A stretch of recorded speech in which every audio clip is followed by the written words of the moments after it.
Good morning. Morning pa rin dito sa Pilipinas kasi mag-aalas 11 pa lang.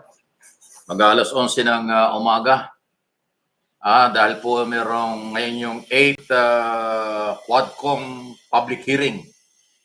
At ang topic nga po ay yung about human rights violation sa Kongreso.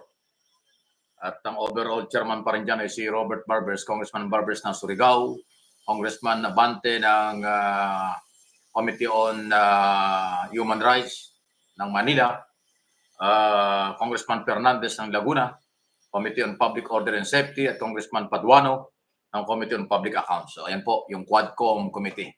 Gilbert Valdez, salamat. Josepa Oliva Lopez at yung iba nating mga nakasama ngayong umaga dito sa live. Abangan natin. Nagsimula na pero nag-break muna. At nag-ano lang muna ng attendance at inihintay po yung mga bagong testigo. May bagong testigo na naman. Sino-sino kaya itong mga testigong ito ng komite? Pero gusto ko malaman na Josepa Lopez, okay ba yung aking signal? Nadidinig ba niyo ako?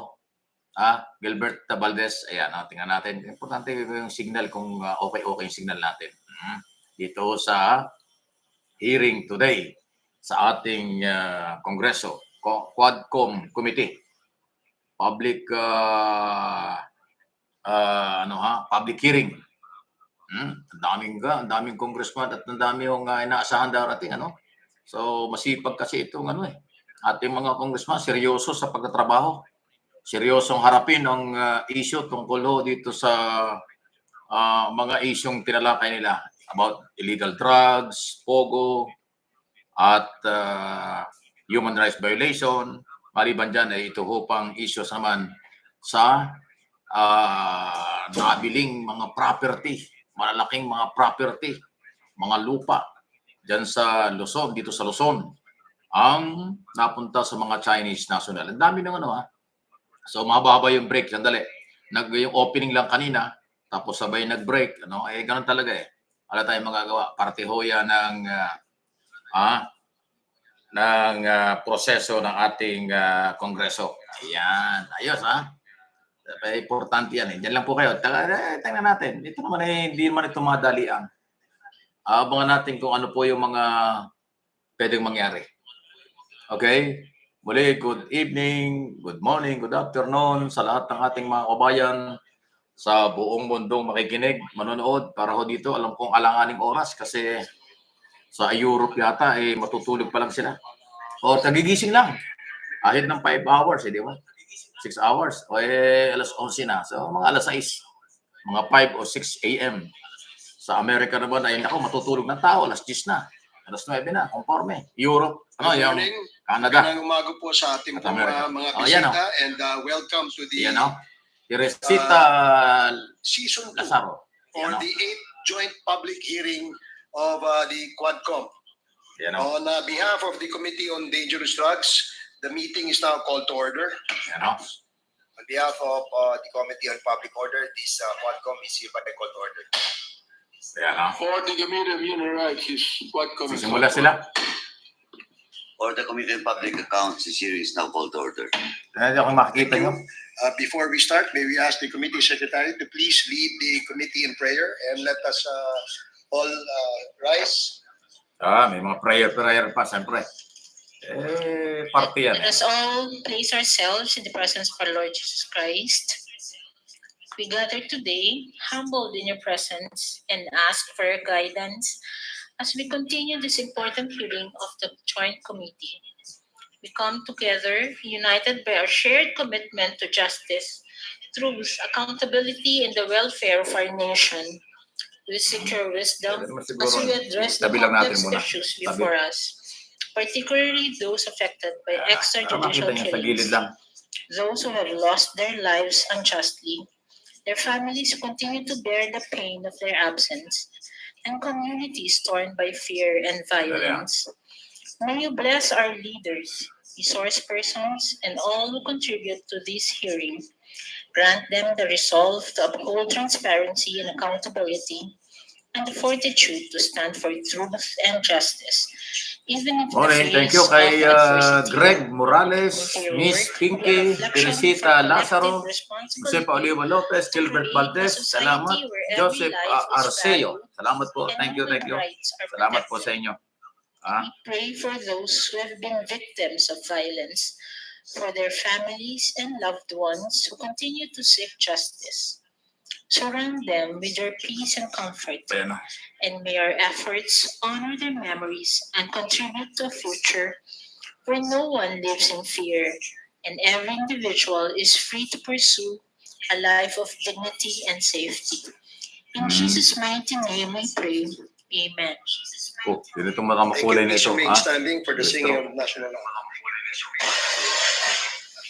Kayang magiliw, perlas ng sinanganan, ayap ng puso, sa dingding ko'y buhay.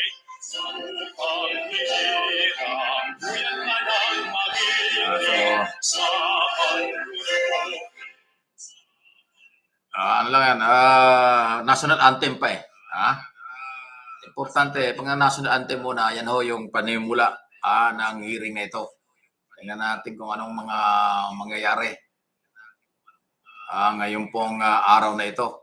Ano bang, live po yan. Salamat sa Kongreso. Dahil kasi nilive ulit nila. Mahalagang nalalaman ng tao kung ano yan. Flor de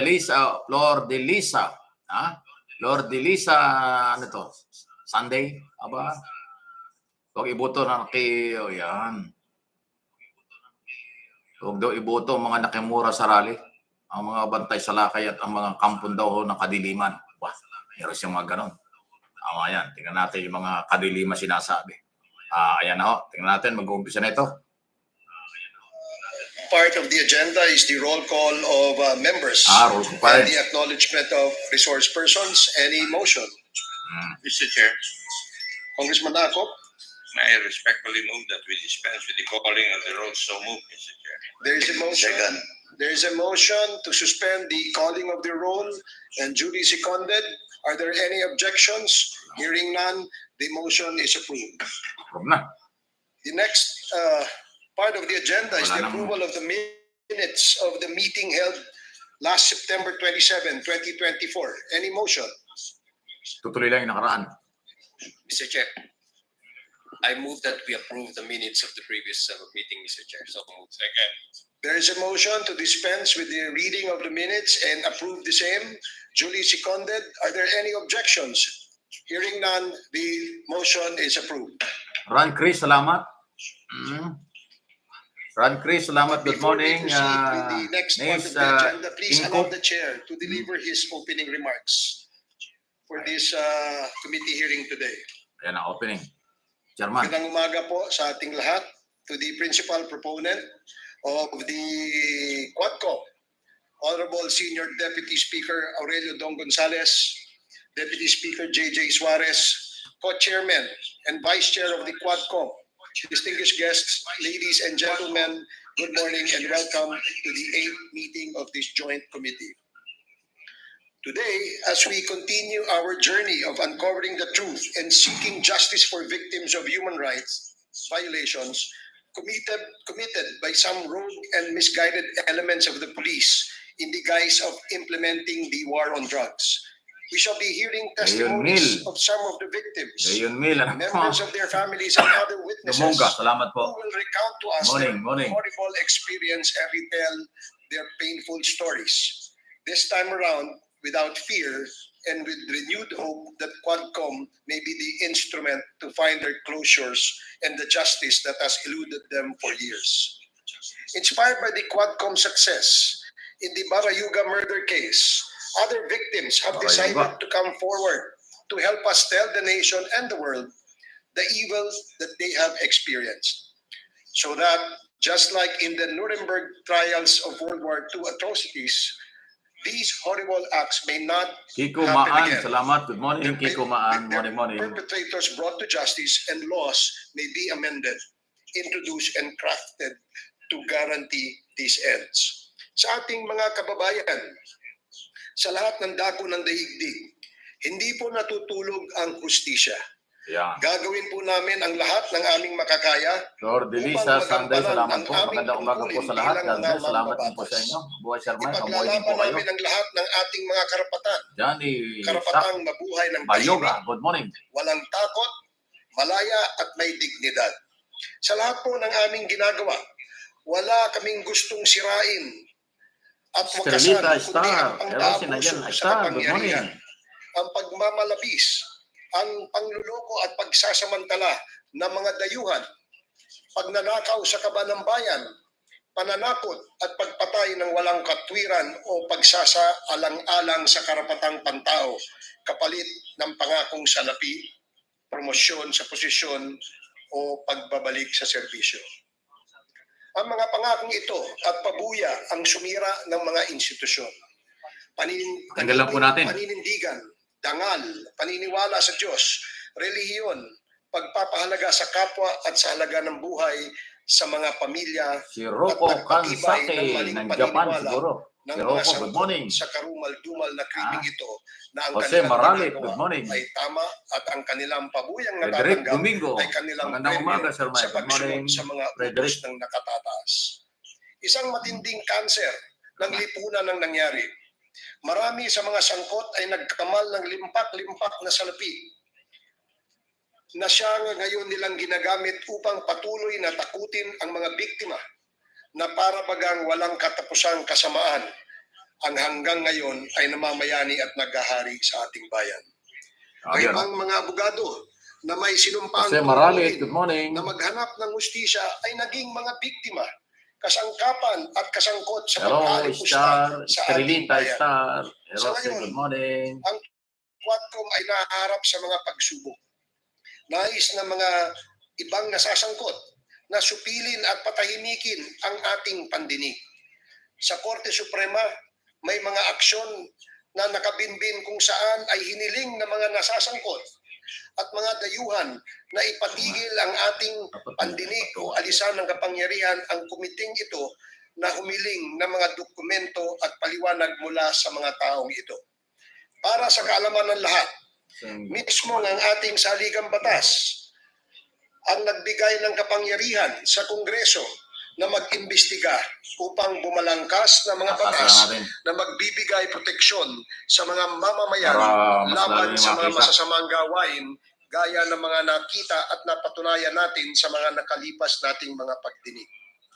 Habang patuloy sila sa pagtanggi na sila ay kumita ng limpak-limpak, patuloy naman sila sa pagkuha ng serbisyo ng mga abogado na limpak-limpak din kung maningil. Paano nila nababayaran ang mga sangkatutak na abogadong ito? Sila na rin ang nagpapasinungaling sa kanilang mga sinabi rito.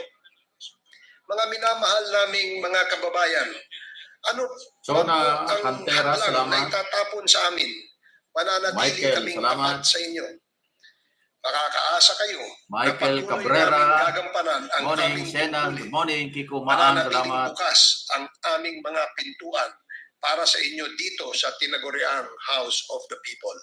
We will continue to hear your stories, seek out justice and truth, and fight for your rights in the face of threats to suppress them.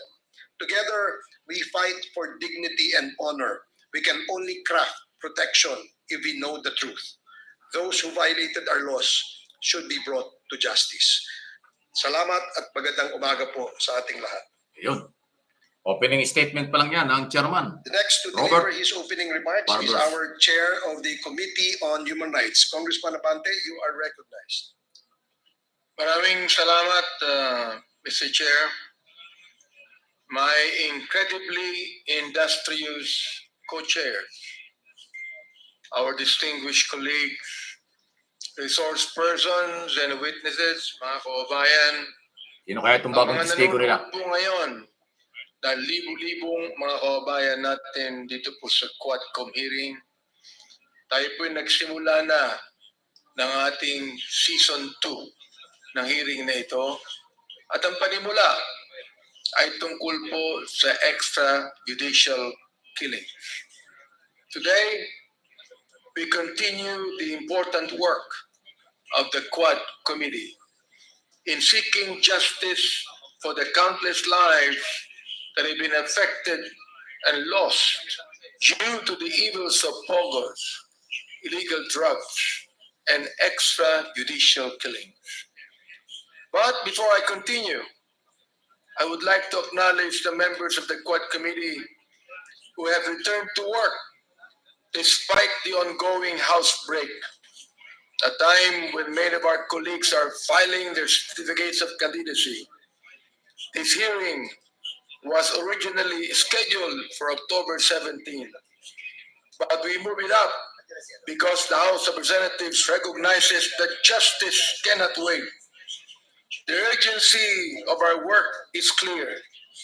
Those responsible for the violence and suffering we have uncovered must be held accountable. We must continue to be resolute in our quest for justice. Kahit na po dapat kami ay nandun na sa aming mga distrito upang kami magpakilala bilang mga kandidato rin naman. Andito kami upang ipagpatuloy po natin ang ating tinatawag na quest for justice. The Bible reminds us in Proverbs 21 verse number 15, and I quote, "It is joy to the just to do judgment, but destruction shall be to the workers of iniquity." Destruction shall be to the workers of iniquity. End of quote. This passage, ladies and gentlemen, my friends, speaks of the righteous path of justice and the inevitable downfall of those who commit wrongdoing. It helps us to remember our duty in this committee to ensure that justice is served and that those responsible for violence, corruption, and extrajudicial killings will face the consequences of their actions. To all those who believe they can continue to evade the law, let me borrow the words of the late Mike Enriquez, "Hindi namin kayo tatantanan." Patay na si Mike Enriquez na Kaninang extra pa. umaga, andun po kami sa bills and records section. Kami po ay nag-file ng dalawang bill. Ito po ang House Bill number 10986 tungkol sa EJK at House Bill 10987 aid of legislation. Kailangan talaga may proposed bill at recommendation ng kaso. Sa ating mga taong bayan na ang Quad Committee ito ay concerned in aid of legislation. Ayun, correct. Pero gusto ko rin pong bigyan ng babala ang mga tao na siyang guilty sa mga krimen na ito pang Quad Committee ay pwede rin namin gamitin in aid of prosecution. During this short pause in our hearings, this representation could not stop thinking about the information we have unearthed. We have heard in these hearings shocking examples of unexplained wealth. Ito po'y binanggit na sa inyo ng ating Quad Committee Chairman. Salamat, good morning. Houses that Raining cost Lozano, good morning. millions Salamat of po. pesos. Businesses bought and owned by those living on government salaries. This reminds me of the line that appears at the beginning of the book by Mario Puzo, the Godfather, attributed to the Honorable de Balzac. The quote is, "Behind every great fortune, there is a crime." The crimes we are investigating, however, go far beyond mere financial gain. They have resulted in the loss of life. I cannot fathom how those who have enriched themselves at the cost of the suffering of others can live with themselves knowing that their fortunes are built on the blood of their fellow citizens, how they can live lavishly knowing that their money is blood money. Hindi po kami ang Quadcom ang maghihiganti dito, kundi ang sabi po ng ating Panginoon, Christy Tejada, "Vengeance is salamat. mine, Leticia saith the Dixon, Lord, thank I you. will repay." Thank you. Gagamitin Salamat po po sa ng inyo. Diyos Oras. ang ating mga korte, ang ahensya ng gobyerno, mga law enforcement agencies. Gagamitin po ng Diyos ang taong bayan upang makita po natin na ang mga taong gumawa ng mga krimen na ito ay hindi maaaring makatakas. To these people and to those still in hiding, like Attorney Harry Roque, I say this: have the courage to face the consequences of your action. It is better to stand and be judged than to live in the shadow of your wrongdoings. Maniwala po kayo, justice will catch up to you sooner or later. It is not a matter of if, but when. As we have always said, the time of reckoning has come. Mga kababayan, the House of Representatives will not rest until those responsible for these heinous crimes are caught, tried. Mirna Carloto, thank you. Salamat po sa oras We nyo. owe this to the victims, their families, and to every citizen who believes in the rule of law. Nandito po ang ating mga kamag-anak na ating mga biktima na sila po ay nag-travel pa sa malayong lugar mula Cebu upang pumarito. Hindi na po sila pumasok sa trabaho upang idaing po nila ang mga injustices na nangyari sa kanila. We will not stop there. We will also ensure that the suffering we have witnessed will not be repeated. We are committed to putting in place safeguards and laws that will prevent such tragedies from happening again. Hindi ito pwede maulit muli. Justice may sometimes be delayed, but it will Vilma not be Concepcion, denied. there's Elizabeth. We will Mirna continue Carloto, nabanggit natin this ngayon. fight Salamat. until justice is finally served. Maraming salamat po. Yeah. Thank you, Congressman Abante. The next to deliver his opening remarks is the chair of the Committee on Public Accounts, Congressman Joseph Stephen Caraps Paduano. You are recognized. Thank you, Mr. Chairman. Once again, I would like to submit my opening remarks to the COMSEC for record purposes. At the same time, Mr. Chairman, may I respectfully move that we defer discussion on admin matters and we'll discuss it in the later part of this hearing. So, Mr. Chairman. Okay, there is a motion to defer discussion of admin matters. Second, the committee hearing duly seconded. Any objections? Hearing none, the motion is approved.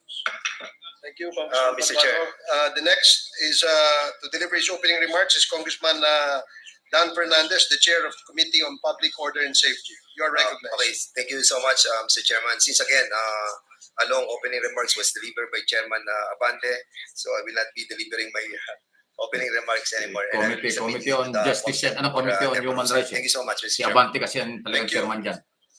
Congressman Fernandez. Before we proceed with the hearing proper, may we ask the committee secretary to please acknowledge the members present in our May committee quorum, hearing today, as well as Sipag ng mga acknowledge congressman, kahit the naka-recess, resource persons present. Ang madaming congressman. COMSEC. Thank you, Mr. Chair, Your Honors. For this public hearing, we have with us the following congressmen and congresswomen. Representative Robert S. Barbers, Senior Deputy Speaker Irene Aurelio Balay. D. Gonzalez Jr., Margie, Representative Dan S. Bahid, Fernandez, salamat. Representative Joseph Jerry, Stephen Caraps Climaco. S. Paduano, Aris Maris. Representative Bienvenido M. Abante thank you. Jr., Representative Romeo M. Acop, Deputy Speaker David J.J. Suarez, Representative Salamat, Francisco Paulo B. Pero po, Ortega ayun po ngayon. V, May mga bagong testigo maharap. Representative Ambrosio Boy C. May mga bagong Cruz testigo po Jr., kasi kaya nag-hearing sila ngayon. Representative Jose Arturo Abangan Jojo natin. S. Garcia Jr., Mapi Representative Malong, Zia salamat. Alonto Robert Adjong, Lipas, salamat. Representative Raul Daniel A. Manuel, Representative Richard Gomez, DPA, Representative Emerson D. Pascual, Representative Dami Franz congressman, no? Kahit S. naka-recess. Comaren, Sipag nila. Representative Franz L. Castro, Representative Joseph Jojo L. Lara, Representative Jervil Jinky Beatrix R. Luistro, Dapat Representative Arlene D. Brosas, Representative Lordan G. Suan, Representative Salvador Plato, Representative Ramon Rodrigo Gutierrez, Representative Amparo Maria Zamora, Representative Jefferson F. Conghun, Representative Isabel Maria J. Zamora. For our resource persons, Yeah. we have with us from the Commission on Human Rights, Commissioner Faida Domarpa and Director Gemma Paruhino. From the Department of Justice, we have Attorney James S. Calona.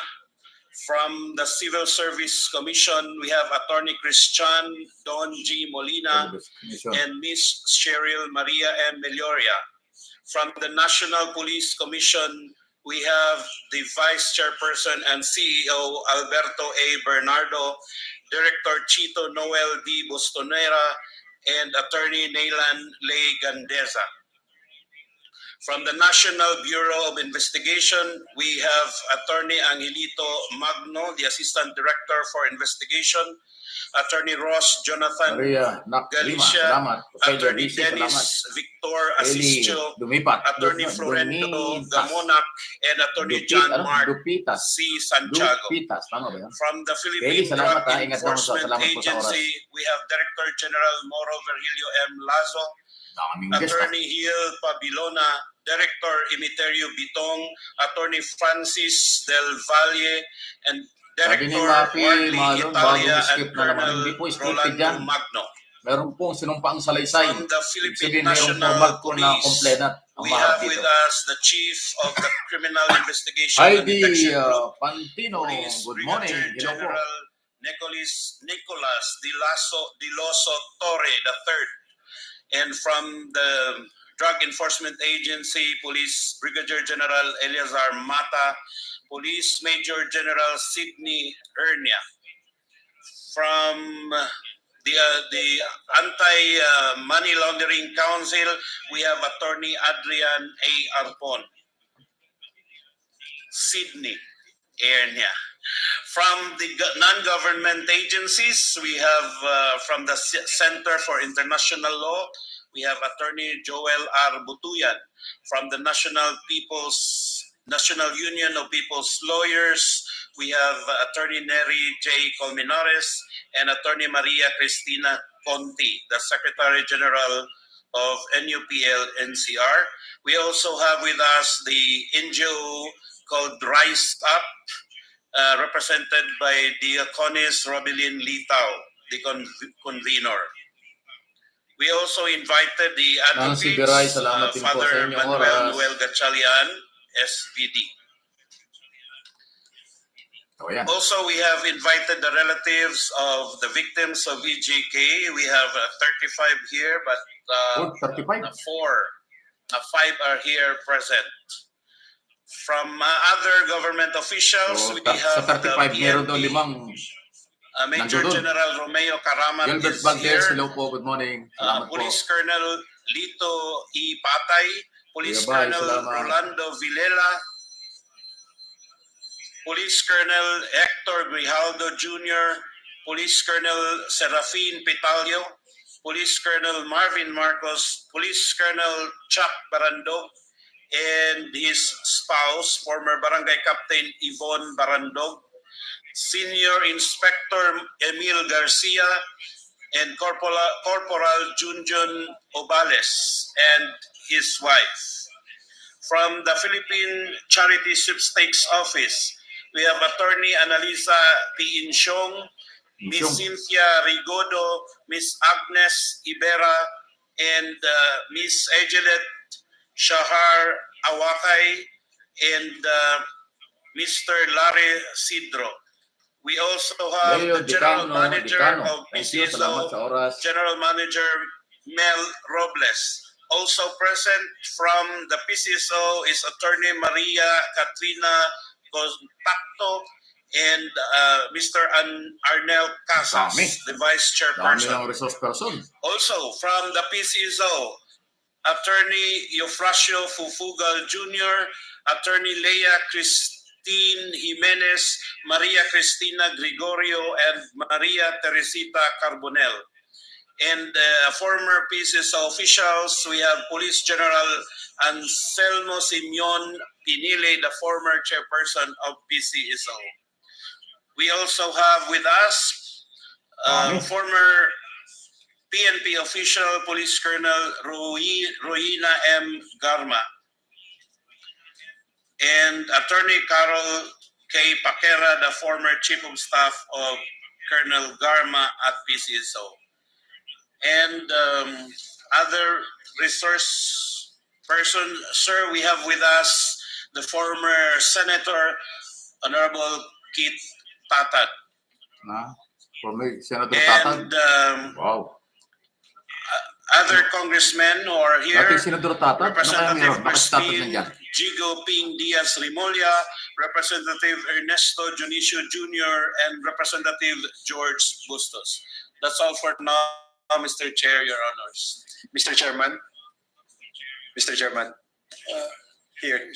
Yes, Yeah, I would just like to ask the SecGen, all the invited resource speakers, they're all here. No, sir, there are those who are not present, but those I read are here. Note what's their reasons for not attending. Mr. Chairman, Mr. Chairman. Mr. Comsec, Chairman, would you like with the indulgence of the good Congressman, yes, with the indulgence of Congressman Pumarin. Yes, Congressman Paduan. in my previous motion, I moved that all admin matters will be deferred on the later part of the hearing. So all resource persons that is not present in the hearing will be discussed on the later part of this hearing.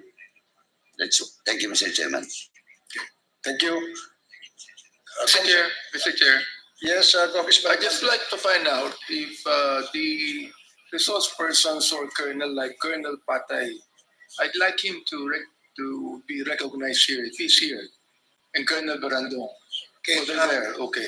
Thank Colonel you. Patay and Lieutenant Colonel Barandog, can you please occupy the seats on the right side of the hall? Daming bisita. Mahaba ito. Buti ng hapon ito. Gabi siguro pa. Mr. Chair, if I may. Yes, Congressman. Since we have invited all the resource persons all in one time, no? Can we possibly discuss the time Kahit those kahit resource nakareses, persons will daming be congressman dumating. invited, no? Kasi I think we have an issue with the issue of Espinosa, Pancho, Bato. the issue of Salamat. Salamat po. Bernardo, the issue of Garma. So what will be the priority issue that we have to tackle in order for the resource persons to be properly seated on the proper chairs? Okay, for the information of Honorable Dan Fernandez, the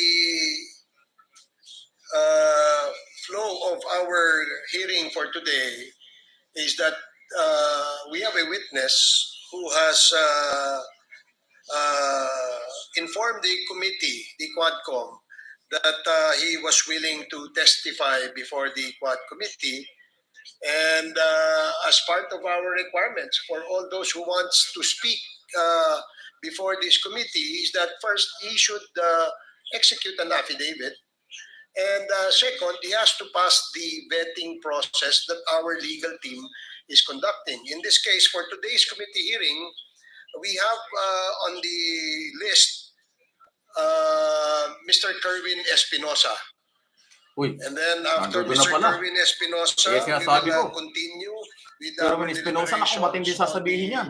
uh, PCSO where former Si GM Espinosa po, merong Rina expose Garma laban kay Bato will de be la Rosa invited, at sa gobyerno nakaraang appear in Duterte this administration. committee as well Abangan as nyo, nandiyan pala si Colonel Espinosa. Edilberto Leonardo. Kasi po, acquitted that ito is eh. the Na-dismiss flow, lahat ng Your Honor, kaso of our at discussion yun for yung today.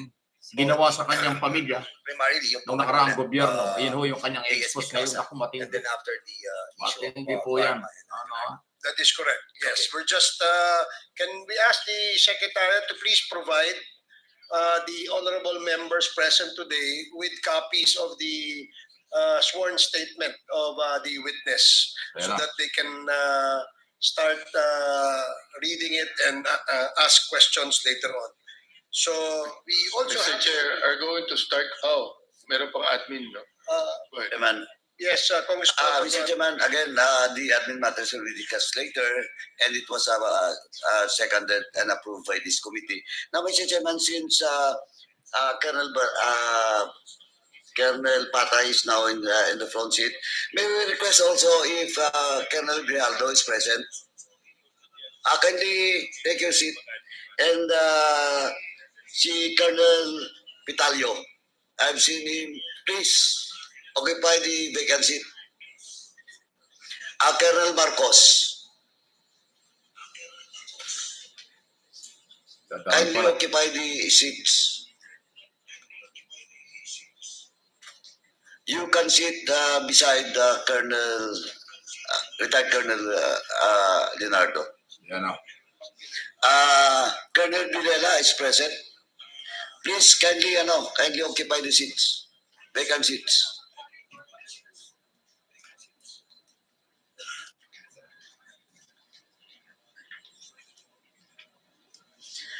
A certain Senior Inspector Emil Garcia is present. Emil Garcia.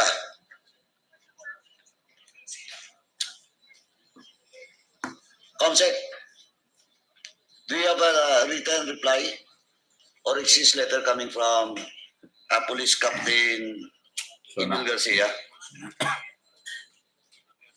Please. nabanggit na po si Kerwin Espinosa. Nandyan pala. So sasalang yan mamaya. Ito po yung may expose tungkol sa human rights violation. At doon sa kanyang press conference sa isang araw, si Bato ang naipit. Dahil under pressure daw siya ni Bato. Kaya nagsinungaling siya nung nakaraang mga hearing. Nung nakaraang taon. Wow. Nakaraang gobyerno. Nandiyan pala si Espinosa. Ako, dami sasabihin niya. Matindi na naman sa hearing na ito. Have you seen? Yeah. Inaayos lang mo. Dami kasing resource person eh. So your wife is not present today? Jano Tamayo, salamat po. Yes, Your Honor, Why? wala po akong way para makakommunicate sa kanya, Your Honor. Naka-contempt po ako sa Quezon City Jail. Oh, you cannot use your phone? There are schedules? Wala po akong cellular phone, Your Honor. Since your detention, wala kang cellular phone? Wala po. Okay. Now, Comsec, the wife of Corporal Ovales received a copy of such invitation. Sir, we sent the letter through the PNP. PNP. Colonel Kunanan.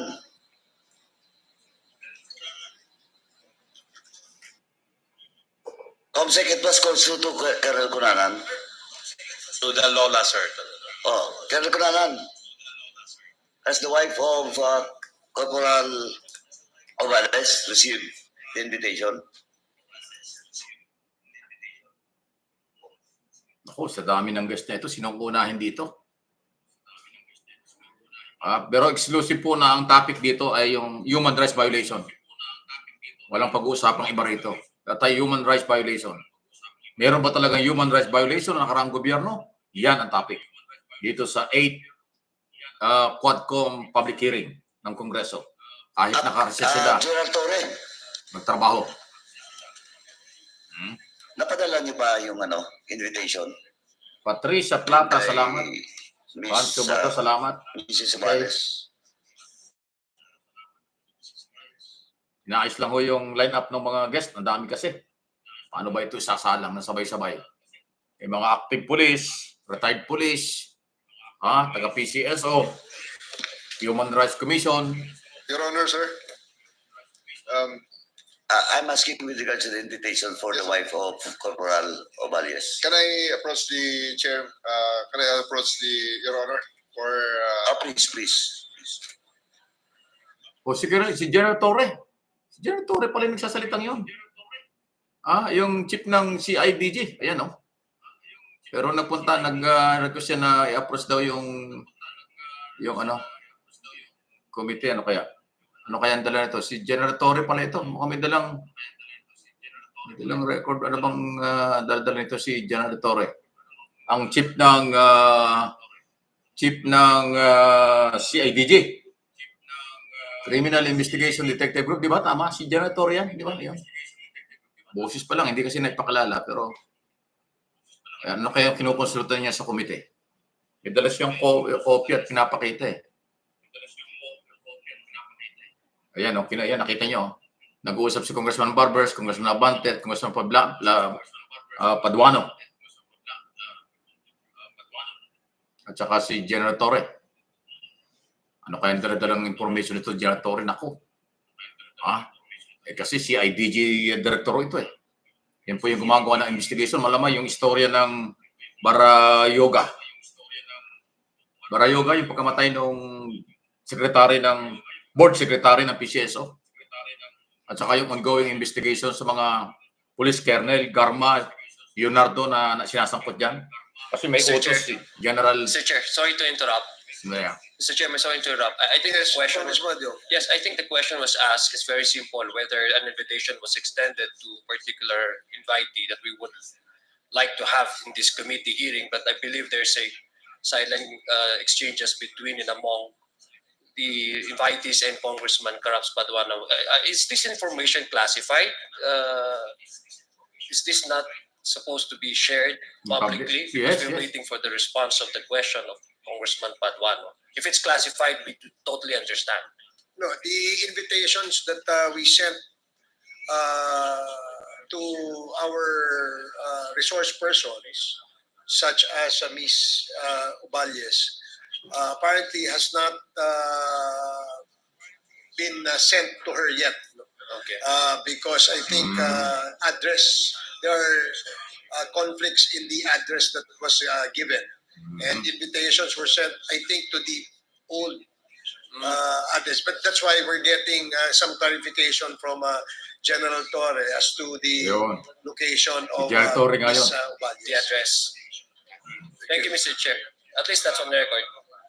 Kasi si General Torre, inutusan po ni General Marbil, PNP Chief, na siyang magsagawa ng re-investigation. Binuksan uli ang kaso ng pagkamatay nga po ni General Barayoga, Board Secretary ng PCSO na pinatay noong 2020. Yan sa harap ng PCSO sa kanilang opisina. At yan nga yung in-expose doon nung nakaraan ni Colonel Mendoza, si Colonel Garma, dating PCSO General Manager, at Colonel Leonardo ang nasa likod daw kung bakit pinatay yung Board Secretary. At dahil dyan, nabulabog ang PNP dahil matagal na ho yung kaso, walang malinaw na resulta. Ang utos po ni General Marbil, PNP Chief, re-investigation at ibinigay kay General Torre bilang bagong director ng CIDG. Kaya nandiyan si General Torre. So, tingnan natin, si General Torre, may tapang at talino yan. Kahit kapwa niya pulis, pananagutin yan. Yun ang gagawin sigurado. Pero meron siyang clarification tungkol sa mga invitation ng ibang guest at mukhang mali yata yung mga address na naibigyan. Yun yata ang pinag-usapan. So, hindi naman classified yung request ni General Torre na kausapin muna yung mga chairman bago kung ano man yung dokumento. So, hindi naman pala. Okay? Nag-break sandali. Tingnan natin at sino kaya ang unang isasalang dito? Thank you, Mr. Chair. Let me proceed while waiting for the presence of Mr. Kerwin Espinosa. Mr. Chairman, may I move that we open once again discussion Espinosa palang unahin. Ako, ito pakinggan po ninyo. matters. Okay, please proceed, Congressman Paduano. Thank you, Mr. Sino Chairman. po? Si Erwin Espinosa, anak yan ni Mayor Espinosa ang napatay, sinatay sa loob ng kulungan sa Leyte. Statement coming from Colonel Espinido with regards to the list of police generals and other PNP who received money from Kerwin Espinosa Group. The reply of the PNP, Mr. Chairman, is they don't have the list, and it's Colonel Espinosa should submit that list to us, since he was the one telling that during the previous hearing, Mr. Chairman. Now,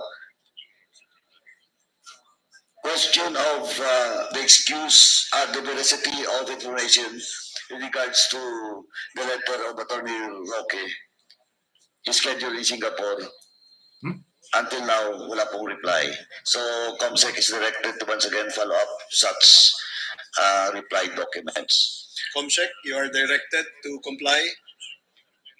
And the show cause order was issued to Catherine Cassandra Ong, all Cassandra Ong, with regards to copy real property tax of Whirlwind, copy deed of sale of Lucky South to Mr. Cheng, contract of lease between Cassandra Ong, Lucky South, and copy of construction agreement and building plans of the Lucky South 99 and Whirlwind. Until now, ay posisyon Ang tabayanan po ninyo, ha? Dahil si Kerwin Espinosa ang mukhang unang isasalang na bago po ang sasabihin ito. Bago po. Marami siyang alam. At mababaliktad po ang lahat ng kanya sinabi ng mga hearing sa nakaraang gobyerno. Dahil kinakot lang daw siya. Sasabihin niya ang lahat ng totoo. After ma-dismiss ang kanyang mga kaso korte. Kaya ito yung bago. Anak ito nung mayor na pinatay sa loob ng kulungan. Ng grupo ni napagdinudahan dyan si Pinido. Last hearing that study of the origin of drug list and the reply of the for the first, second, and third list. Si Bato ang tatamaan dito. Kasi doon sa initial na press conference, si Bato ang sinisisi ni Espinosa. Sabi niya ultimong pagpatay kay Rizal ng mga panahon yung aaminin niya. Dahil daw sa pananakot sa kanya ng pulis. Naku, naloko na. Yan, patikin lang yan. Abangan niyo mamaya. Meron pa sasabihin niya. DG, if you cannot present it today, please submit lang po a copy now to the COMSEC. Yes, Your Honor. Okay, thank you. Now, with regards to the NBI, they were directed to conduct a thorough investigation and submit a report of the deaths of 3 Chinese nationals. Ito po yung sa Dapicol. And the investigation of the NBI is still ongoing. Is it confirmed? Yes, Mr. Chair. Timeline po tayo. When will be that reinvestigation ends? I will check with the investigating team and I will give the answer within the day, Your Honor. Thank you. COMSEC, please take note the commitment of the Tama ka, Edwin Santos. Wala talagang recess itong member ng komite. Nandiyan sila, oh. Timeline, no? Nagpay lang 1 linggo sa COMELEC, tapos trabaho ulit sila ng COC. Again, on Attorney Roque, until now, no compliance with regards to the omnibus motion that he cannot attend the judge hearing because of his medical condition. This refers to the wife of Harry Roque. And as far as I remember, during the last hearing, we issue a subpoena at testificandum to the wife of Attorney Harry Roque. Yung bag-asawa, parehong hindi nagkukumpay. Latest, have we received any letter reply coming from Ms. Roque? None yet, Your Honor. Is it correct also that last hearing we issue a subpoena at testificandum to Ms. Roque? I believe so, Your Honor. So with that, Mr. Chairman, since we have given Ms. Roque the due process with regards to his, supposedly her presence in the hearing, I move to cite in contempt Ms. Harry Roque, Mr. Chairman. So move, Mr. Chairman. Just a clarification. Did you say Miss Harry Roque? Yeah, Miss, the wife of Harry Roque. Myla Roque. Myla Roque. Okay. Thank you. There is a motion to cite in contempt. Grabe naman si Ace Barber. Miss Roque. Miss Harry Roque o Mrs. Roque? For her failure to appear okay, for ito na comedy. time before this committee. Mrs. Roque, yung asawa. And it was duly seconded. Are there any objections? Simple lang. Hearing none, The motion is approved. We are now citing Ms. Myla Roque in contempt. Ayan na. Comsec, please take note. Contempt parehas. Please Mag-asawa proceed, na. Congressman Paduano. Nakontempt na I yung need mag-asawa. a second motion from the good congressman. Huhulihin na rin yung asawa. Hindi Congressman nag-comply. Jacob, you're recognized. Yari yung mag-asawa ni The Roque. second motion, for the second motion.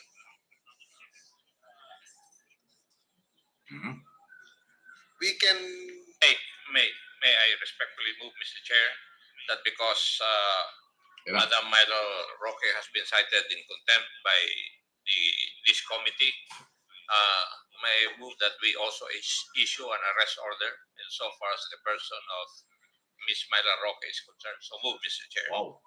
there is a motion to Second. issue an arrest order Arrest order na. Ayan na. to Mrs. Myla Roque in relation to the So contempt parehas na sila mag-asawa. orders, Pareho may warrant of arrest. ordered Naloko by this na. committee, and it was duly seconded. Are there any objections? Hearing none, the motion is approved. Ayan. So parehas na pong may warrant. Congressman Paduano. Kung mag-asawang Myla at saka Harry Roque. Pareho na silang hahanapin ng PNP ngayon. Was issued to PSMS Jeremy kausapin during the last hearing, and until now, Ayan ang bago. Dati si Harry Roque lang ang hinahanap. Dahil ng warrant of arrest. Ngayon, parehas na sila. Cite in contempt. PSMS Jeremy kausapin alias Talks Puro contempt ang ginagawa niyan. in violation of our internal rules. Natawa naman for ako not doon, attending Miss Roque. the hearing of this committee. Mrs. So, Mr. Roque. Chairman, Yung asawa, There is a tinutukoy motion hindi to si cite Harry. in contempt PS Simple lang yung pitik, you know? Jerry Kausapin or alias Talks Mr. and for, Mrs. violating Roque. Section Ayan lang. 11 of Mr. and Mrs. Harry Roque. Rules of Procedure Pareho na silang governing inquiries may and warrant field of arrest. legislation of, So the para House safe. of Representatives. Kasi pag It was Miss duly Roque lang, seconded. Are there any objections? delikado. Hearing none, the motion is approved.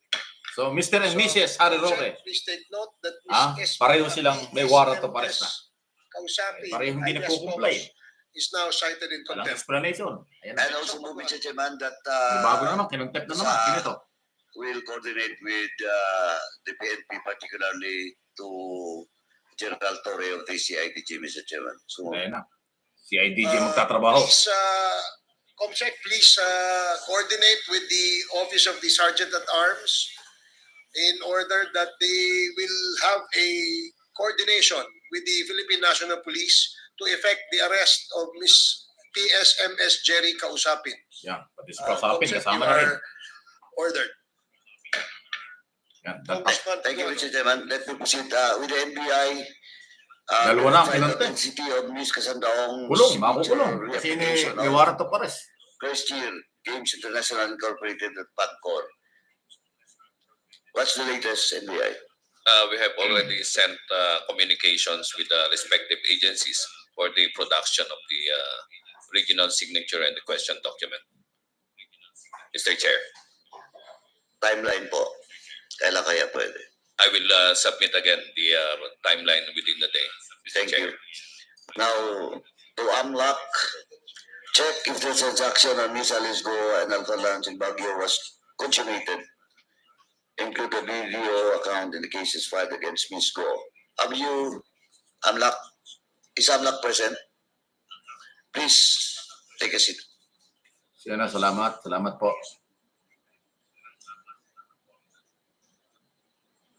Senator Wado, thank you. Salamat din sa oras. Mr. Chair, with the indulgence of Congressman Paduano, because this is closely related to the request of, I think, the manifestation, the question of Congressman Paduano to NBI with regards to the signature of Cassandra Ong. Mr. Chair, last meeting, I requested NBI to do a forensic analysis of the signatures. Have they already? Yeah. Kaya nga ang sagot nila is they will submit the timeline within today because they are still coordinating with other agencies. Thank you, Mr. Chair. Mr. Chair. Unlock, please proceed. Mr. Chair, Yes. with your indulgence, with regards to admin Rhea purposes, Juliet Caro. some guests Thank you, my were comment. invited, like Colonel Salamat. Espinosa, Colonel Marcos is here. Did we also invite Lieutenant Colonel Jovis Pinido?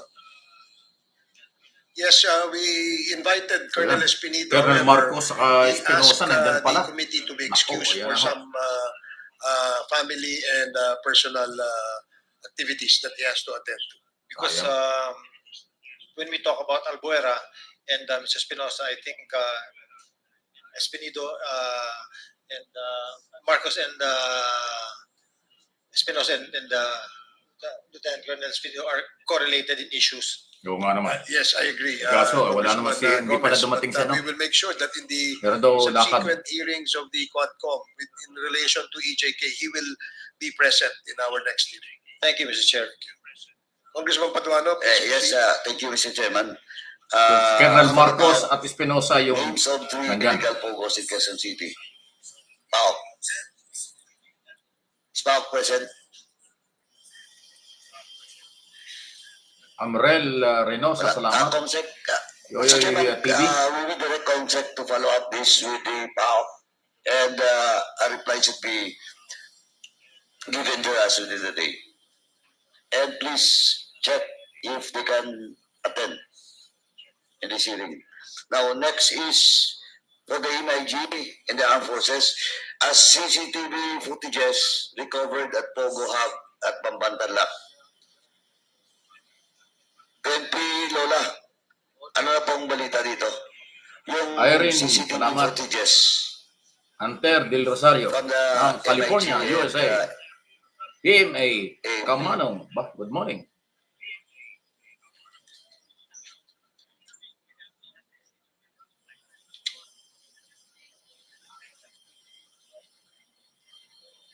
Ako, hinintay natin si Espinosa. Ano kayo sasabihin nito? Anti-cybercrime group in the PNP, can you explain?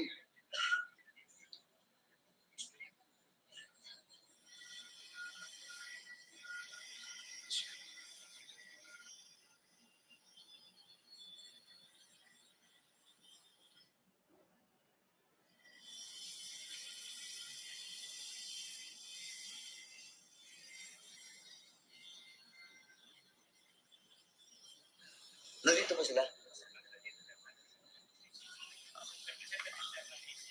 Dali lang ho at inaayos lang Yung nila. rep ng ACG, saan ba?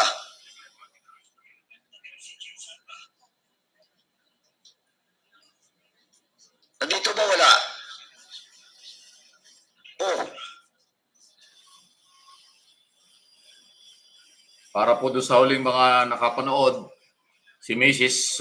Roque, asawa ni Harry Roque nga po, ay kinontempt na rin at may warrant of arrest na rin po. So parehas na silang mag-asawa na hinahanap ng Quadcom hearing, itong committee ito. Pareho silang hindi nagko-comply sa mga request na dokumento, hindi nag-a-attend sa hearing, kaya pareho silang inisyuhan na ho ng warrant of arrest. So pareho na silang hahanapin. Pag nakakita sila, di magkasama pa rin. Kaya kung magkasama mo sila ngayon, pag nahuli sila ng mga otoridad, magkasama pa rin sa kulungan. Definitely, kukulong ng Congress si Harry Roque at si Mrs. Roque kasi binabaliwala nila itong komite. Ay kung yung mga gunita, hindi kinatigan ng Korte Suprema, ibinasura ng Korte Suprema ang petisyon ni Harry Roque na kino-question ito hong mga ginagawa ng Congress. please explain on record. Ito ang amparo yung kanya. Ito ang amparo yung kanyang ipinal pero hindi kinatigan. Walang matibay na ba siya si Roque para makumbinsi niya Supreme Court dito sa issue niya ng paglaban or pagkontra sa policy ng Congress. Sa ngayon po, meron kaming tatlong Please identify yourself. Police Major Evangeline Himiniano, sir, from Regional Anti-Cybercrime Unit 3, Assistant Chief of RACO 3, sir. As of now, sir, we have 3 CCTV turned over by the CIDG IOC, sir. It was just turnover. So, yes, sir. Hindi pa po Ano namin yung tinatanong ni na-forensic, sir, Amrel because we will still Reynosa? waiting for the Pero may gaano pa totoo na investigator lumalabas of na the yung mga case, sir, vlogger for daw the po ay evaluation kasabwat and ng identification. halala sa 2025. Ako, hindi ko alam po yan. deadline tayo. Hindi po ako sumasali sa kanilang ganyan. Kailan matapos yung ano? Alam niyo, wala akong sinasalina ng mga group ng vlogger. Independent po ako. Hindi po ako sumasali sa anumang grupo. Kung meron mga vlogger na ganyan, hindi ko pa alam. At saka hindi ko trabaho ng vlogger sumali or makialam sa politika o sa COMELEC. Butante lang dapat. SMS Castro, sir. PNP pala, you talk to him. And you submit the timeline. Tagal naman ito si Paduano. Isalang mo na si ano. Yes, Your Honor. Kerwin Espinosa, yun ang kailangan natin. Ano ba sasabihin ni Espinosa? Hindi dapat yung Namatay yung tatay niya. Siya kinasuhan ng maraming kaso, na-dismiss naman. So anong ngayon sasabihin niya? Required of them to Yan ang produce inaabang natin. CCTV clips to the committee. So I don't think it should be subject to the availability of the one that will be doing the assessment and examination. So I think we need to request them. Oy, salamat make PMA, this guy available Kamanong. to do the examination. Tagal na and palang the assessment of nanonood the sa akin ito. Salamat po. Yes, Your Honor, as soon as possible po. Thank you.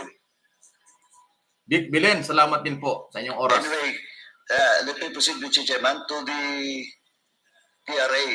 Reclamation permit issued to Mr. Mysore Rental Sand and Gravel Corporation owned by Mr. Tony Yang. This was requested by Chairman Dan Fernandez. Oh, yung PRA nandito ba? Wala dito? Oh, anyway, please follow up and report to this committee COMSEC within the day. Within the day po. Marieta Agbayani ng Hong Kong, salamat po.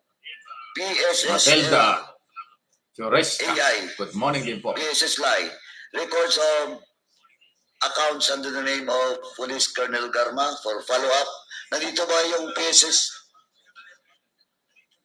Sabi niya kay Lagdameo. Hindi pa nagiging topic yung Lagdameo kasi wala naman ho sa pagkukuhanan niya. Salita na ho yung opisyal ng farm na walang korupsyon at walang kinalaman si Lagdameo. Hindi ko alam bakit pinalalaki nila yan. Mayaman si Lagdameo, hindi kailangan mangurap na. Mayaman na, maganda pa yung asawa niya. Maganda ang buhay niya, bakit naman makukurap pa? Tsaka sinabi na po ng farm chairman, Bangsamoro Autonomous Region Post Mindanao, walang korupsyon. Walang kinalaman si Lagdameo at walang korupsyon sa pera ng farm. Di ba? Yun ang ating papaniwalaan. Pinalalaki lang ng iba, baka mayroong pinanser sila. Baka may pinanser yung mga naninira kay Secretary Lagdameo, kaya mainay sila. Ewan ko sa kanila. Ayaw ko sumali dyan. Hindi po ako sumasali sa ganyang mga galawan. Yolanda Yamada, salamat po. Maria Juliet Caro, Maribek Lumboy. Thank you, thank you. Richie, salamat po. Roberto, salamat din po. K25 ba yan? Written permission to the depositor in cases of impeachment, Oh, dami kiniskas ni Paduano. in cases of bribery or the reelection of duty of public officials, or in cases where the money deposited and invested is the subject matter of litigation. Borisa Lina, salamat po. Good morning. Official or employer of an association. Happy Friday. Correct Friday po din sa atin. Shall be punished under the Republic Act number 1405 or the Bank Secrecy Law. Ayun, SP Crido. The gist of this reply is all about Trosa family, good morning, watching from LA. Ayun, Trosa family, nanonood daw sa LA, California. Good evening po sa mga taga-California. Thank you po, salamat po sa inyo. Ting Patobs, ano ha? Are you familiar with this document being requested? Are you present during the previous hearing? Yes, good morning, Your Honor. Yes, we were present, Your Honor. So, Nangintriga pa ako dito. Hindi po ako, wala po, hindi showbiz vlogger to. Totoong istorya po yung natalakay natin dito. Doon ka, siguro ito ay followers ng mga hulugang vlogger. Kaya ganyan ang comment niya. Wala kayo sa buhay niya. Susano Aliga, salamat po. Arabic Lumboy, salamat. O yung mga troll at saka baser, hindi kayo kailangan dito. Dahil walang kabutihang mapupulot sa inyo. Yung mga troll at saka baser, hindi kayo welcome dito kasi walang matutunan yung mga subscriber ko at saka mga viewers. Ang gusto ko ay may talino, may paninindigan, hindi yung hulugan. LRA is present. LRA, Comsec, they were not invited. Anyway, for you to follow up lang, all the titles under the name of Antonio Emblim Aka Toniang. Please follow up. Salamat din po. Yoyoy TV, salamat. Lagi pala nanonood siya. And also to the PNP Yoyoy TV, salamat po. Mabuhay po kayo. Ingat lang po kayo. Sana po dumami rin ang inyong mga supporters. Jen, you were ordered to haba naman itong kay Paduanong ito. Records of investigation on the ambush. Dapat magsalang na ng Testigo. Ano ba sasabihin ng Testigo? Ano bang kakanta naman ito? They have submitted na. Today, just today. Oh, ba't nakalagay dito follow up pa? Follow up. Steve Yu, salamat to. Anyway, Jen, you have already submitted. And please, pag may mga ano pa, may mga Strelita Star, thank you. supplementary documents, pakipadala na lang po with regards to Wesley Barrero. Yung tungkol sa, nagulat nga ako dyan sa mga vlogger na yan. Actually, sir, I have with me Bakit today, sila sir, tinitira full sila case Gamello? folder Wala namang ready to matibay na be submitted ebidensya. to the Kasi yung sinasabi ng chairman ng National BARM, Prosecution Service walang on korupsyon the sa pera ng BARM. signature of any private complainant, sir. That could be Mrs. Barayuga, but Hindi ko alam, Star, kung bakit may we are mga still gumagalaw na coordinating ganyan. with her. Mukhang may nasa likod nitong paninira kay Lagdameyo. I will not disclose Matino si Secretary Lagdameyo, mayamang pamilya yan. And upon signature, Pinagkakatiwalaan niya ni Pangulo Marcos kaya hindi yan gagawa ng mali. Thank you. Sinasabi nila, meron daw involved na 1 billion. Yes, sir. Wala pa akong malinaw yan. Kasi yung chairman niya ng BAM, inuulit ko, Now, for the DOJ, Bangsamoro, Autonomous Region of North Mindanao, yung mismong chairman, nagsabi, walang korupsyon sa pera ng Bangsamoro. O diba kung sinasabi yung nangurap si Lagdameyo, kaya kalokohan. Anyway, hindi ko nga alam kung anong motibo ng iba dyan. In fact, May mga vlogger na sumisira kay Lagdameyo, hindi ko alam kung anong kanilang motibo. Pero ako, naniwala ako, hindi yan gagawin. Kasi kung totoo yan, hindi pwedeng hindi malalaman ng Pangulo kasi bilyon ang pinag-usapan. At saka kung naniwala ako, hindi gagawa si Lagdameyo ng ganyan. Dahil kasi mayaman yung pamilya niya. Matino yung pamilya niya sa Mindanao, sa Davao. Meeting with regards to this case, Mr. Chair. So, ano lang po, paki-update na lang, no? Abang hinihintay natin yung testigo, no? Kasi Yes, Mr. Chair. nire-review pa ako, binabalikan yung mga previous, ano? Thank Mga you. naging Now, with topic. regards to the pictures, no? On the money changer in which Johnny Kalamoy, Kalamoy, salamat po. Elena Hilowa, salamat din po. pictures was already So yan, marami yung nalaman tayo sa Quad Committee hearing. Yeah. Anyway, Margie, if you salamat. have time, Mr. Chairman, we'll just show it. O yan, tama na, Paduano. Yung testigo, yun ang inaabangan ng tao. Ano bang And malalaman lastly, natin Mr. dyan? Chairman,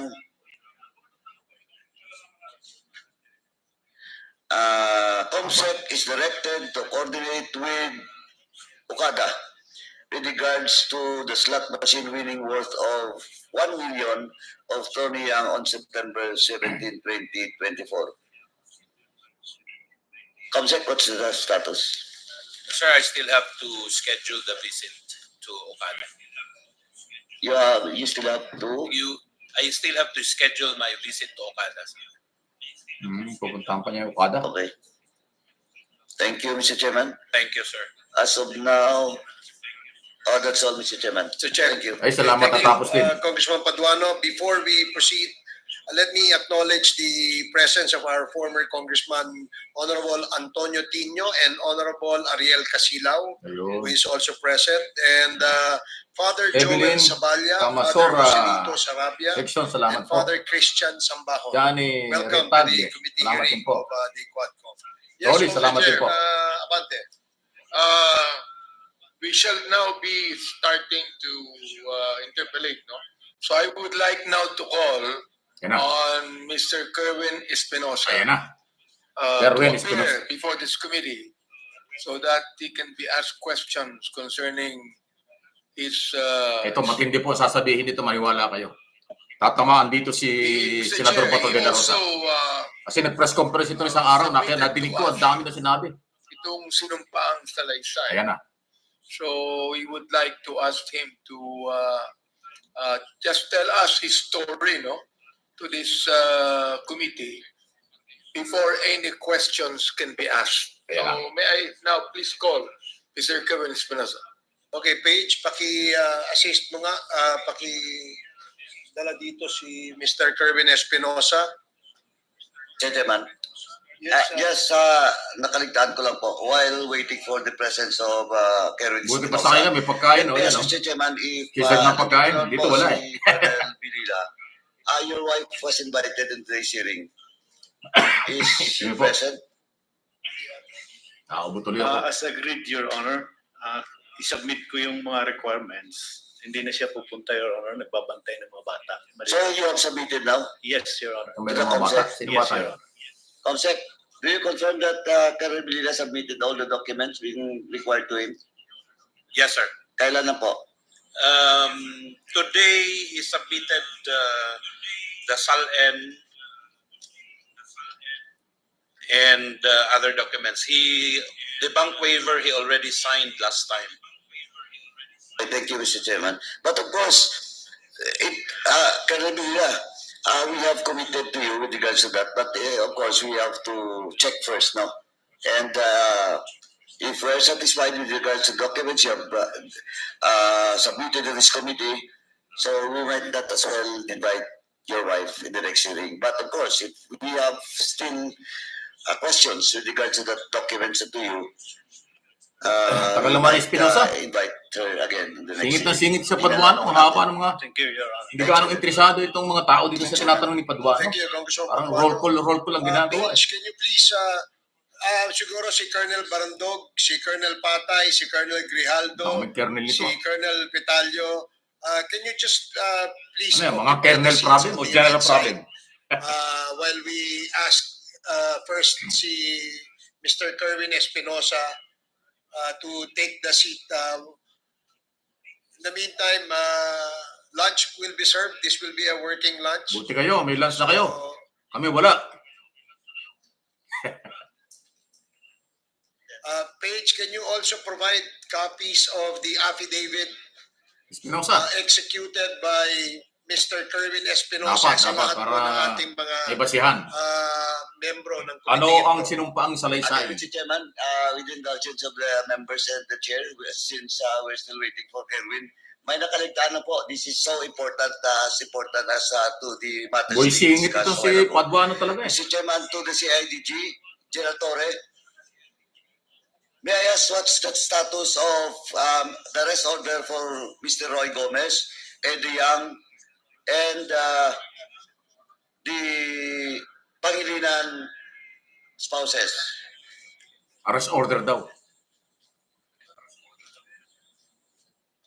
Daming trabaho ni General Thank you, sir. Torre. I have with me here the records for the implementation of the contempt order for Eddie Young, Roy Gomez, and the Pangilinan spouses. May mga latest kami, sir, na we are still on tracking these people, sir. No excuses, sir, but we haven't found them yet. However, the last effort that we had is we had conducted records check on their various businesses and possible locations. Rest assured, sir, the CIDG is doing all its doing all the efforts and putting in resources for the arrest of these people. And maybe within a week or two, sir, I can give you updates again, sir. I have prepared a PowerPoint presentation if you want to see that, sir. Please submit na lang po now Yes, sir. for our records. Then, if we just an advice, General Torre, kindly coordinate with DFA and BI with regards to the status of Eddie Young and the Pangilinan spouses. Kasi yung Pangilinan spouses is in the US and Eddie Young until now, BI as of siguro 2 months ago. Sabi ni New Delhi na ako, ex-General Torre pala yan. Hindi po ex-General po yan. Mapupromote na, magiging dalawang star yan eh. Dahil ano na yan, director na po ng CIDG. Sir, Bakit kaya tinawag niyang ex-General? I'll approach the events later on, sir, and I'll show you the latest. That on the General po Filipino yan, name, there's no DNX. hit, but on the Chinese name, sir, we have a hit from the Bureau of Immigration. Kindly celebrate na lang po. Si Torre po, asset ng PNP yan. Asset ng gobyerno. We have with us the audit report now of the COA with regards to the 79.5 million. I'm not, please take note of this now. Concerning the 79.5 million peso purchase of lands, doon sa Mexico, Pampanga, this is Saragossa. Nueva Ecija, sino ito? Susano. a case Aliga. investigated by Susano. public Aliga. accountants referred to the Ayun. Quadcom na. And Yung pala yan. Kaya nga ng candy. Candy tayo ng there ano. is now a pending case in the Ombudsman. And we need your action with regards to the freezing of asset of Excuse lang po. all Kakano ang candy.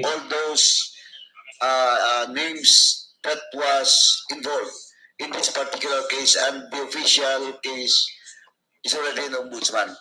So kindly check on this, and please, lalo na po ngayon, mag-election, pogo money, drug money might be used. So kindly, and update this committee with regards to this. I will give you in a while the copy of the ombudsman case po, para you have to take action on that. Thank you po. COMSEC is directed to please give a copy of such document to the AMLAC.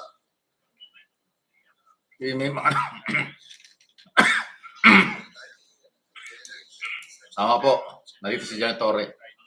Congressman Paduano, you still have more... Last na lang po to.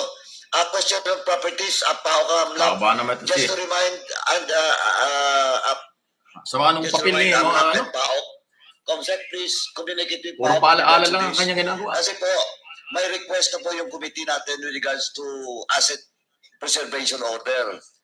Doon po sa mga properties ni Eddie Yang, Willie Ong, Nagsasawa. Tumarinig lang po no? Nagsasawa na kay Paduano. Puro boss nga naman ni Paduano. Hundreds and thousands of Aba ng hectares sponsor nito. of lands. Saan lang na yung Testigo, mamaya na yan. Has not yet updated with regards to this. And we need the update of such action for an observation order. Maybe before the next hearing, please update us and please coordinate with PAOK with regards to this. We will, Your Honor. Please, kasi dalawang buwan na to. Until now, we have not heard about the action being undertaken by PAOK and AMLAC. And update this committee before the next hearing. We will, Your Honor. Kasama rin po yung San Simon, in San Simon, Pampanga, please take note of this. And COMSEC kindly give all the listed properties, no? Naiinip na si Congressman Abante. Kasi si Congressman Abante ang chairman ng Committee on Human Rights. Ang topic dito, human rights issue. Si Paduano, siya ang chairman ng Committee on Public Account. Ang haba ng oras niya. Thank you, Mr. Chairman. That's all. Ay, salamat. Thank you, Lord. Natapos din si Paduano. Shall we start? Yes, we can already. We have already the witness before the committee. But before that, may we ask the committee secretary to please administer the oath of all those present today who attended for the first time. Yung mga mapupuyat. Hindi ko po kasalanan ito, ha? Thank you, Mr. Chair. Sorry po, I would like to request everyone, those who attended for the first time, please stand. Yes, even the police officers who attended this hearing for the first time. Maybe General Torre also. Okay, gagana kay Inday. Gagaya kay Inday. Ayaw mag-oath. Okay. Please Inday nandyan, ayaw mag-oath eh. Pati yung mga police officers that was mentioned by this representation a while ago, which has not taken their oath. O, si Paduano na naman. Tama na Paduano. Trabaho na ng sekretarya, magpa-oath. Singit ka na singit eh. Please raise your right hand. Ang inutusan sekretary, si Paduano nagsasalita. The whole truth. Yan ang sekretaryo. But the truth in this public inquiry, so help you God. Sir? Yes po. Thank you. Sir, the oath has been administered. Thank you. Okay, salamat COMSEC at you may all take your seats now. Now we will proceed with the committee hearing proper. Ngayon pa lang magsisimula official eh. COMSEC, have we distributed copies of the affidavit of Mr. Espinosa? Sinumpang salaysay, yan ang pagbabasihan ng tanong. Kung ano yung nakalagay sa sinumpang salaysay, yan ang itatanong. At clarification na gagawin. Since we're still waiting for the copies to be distributed, wala pa rin. Mr. Espinosa, ikaw ba ay may kasamang abogado? Ayan na. Yes po, Your Honor. May I know, are the counsel of Mr. Kerwin Espinosa, can you please enter your appearance before the committee? Ayan sa likod. Good afternoon, Mr. Chair. Good afternoon, Your Honors. Counsel for Roland Kerwin Espinosa, I am Attorney Mark Anthony, respectfully appearing, Your Honor. Attorney Mark Teves. Good afternoon, Mr. Chair and Honorable Committee. Attorney Raymond P. Palad, appearing as counsel for Roland Espinosa. So Palad at Teves, ang abogado. Thank you, Attorney. So, Dalawa, mapalad at saka Tebes. okay, so let us proceed. Ayan na, naku. Ano kayo Siguro, sasabihin nito? Pwede bang umpisahan mo, Mr. Espinosa, kung ano bang yung pakay? Ano ba yung motibo kung bakit nandirito ka? At ikaw ay nagbigay ng sinumpaang salaysay sa Ayan na. committee ito. Ayan na. Ako po ay humingi, Mr. Chair, sa opening statement ko na ginawa ko kagabi. Meron ka bang opening statement? Mahaba ba yan o maiksi? Maiksi lang to, Mr. Chair. Okay, sige. Please proceed. We will allow you to read your opening statement at pagkatapos po niyan, tayo po ay magtatanong. Yes, please proceed. Salamat po. Honorable Chairperson, honorable members of the Quadcom, magandang araw po. Una sa lahat, nagpapasalamat po ako sa kagalang-galang na Quadcom sa inyong imbitasyon sa akin. Nagagalak ako na mabigyan ninyo ako ng pagkakataon na makatulong sa inyong mga layunin. Kagaya ninyo po, gusto ko rin mabigyan ng kasagutan at hustisya ang mga nangyaring extrajudicial killing or EJK na nangyari noong nakaraang administrasyon. At kagaya ng marami, naging resource person ako. Ang aking ama at ang aking buong pamilya ay naging biktima ng EJK. Masakit po para sa akin, sa amin na kabulastugan po ng aking kumalas na napakaraming inosenteng buhay. Ang ama ko po ay mabuting magsilbi sa aming mahal na lungsod ng Albuera. Ngunit ang kanyang mga magandang layunin ay hindi nagkaroon at kasatuparan dahil pinatay po siya. Kami sa pamilya namin at ang buong pamilya ng Albuera ay humingi ng hustisya sa nangyari sa kanyang pagkamatay. Naging biktima siya sa EJK. Wow. Sana po Grabe sa pagpunta ko dito ay makatulong po ako na matuldukan na ang isyong EJK at mapanagot ang mga dapat managot. Matagal na po ang panahon na amin hinihintay at alam ko ang aking ama saan man siya ngayon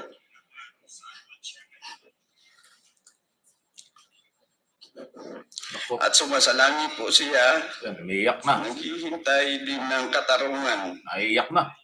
At humingi din po ng tulong niyo.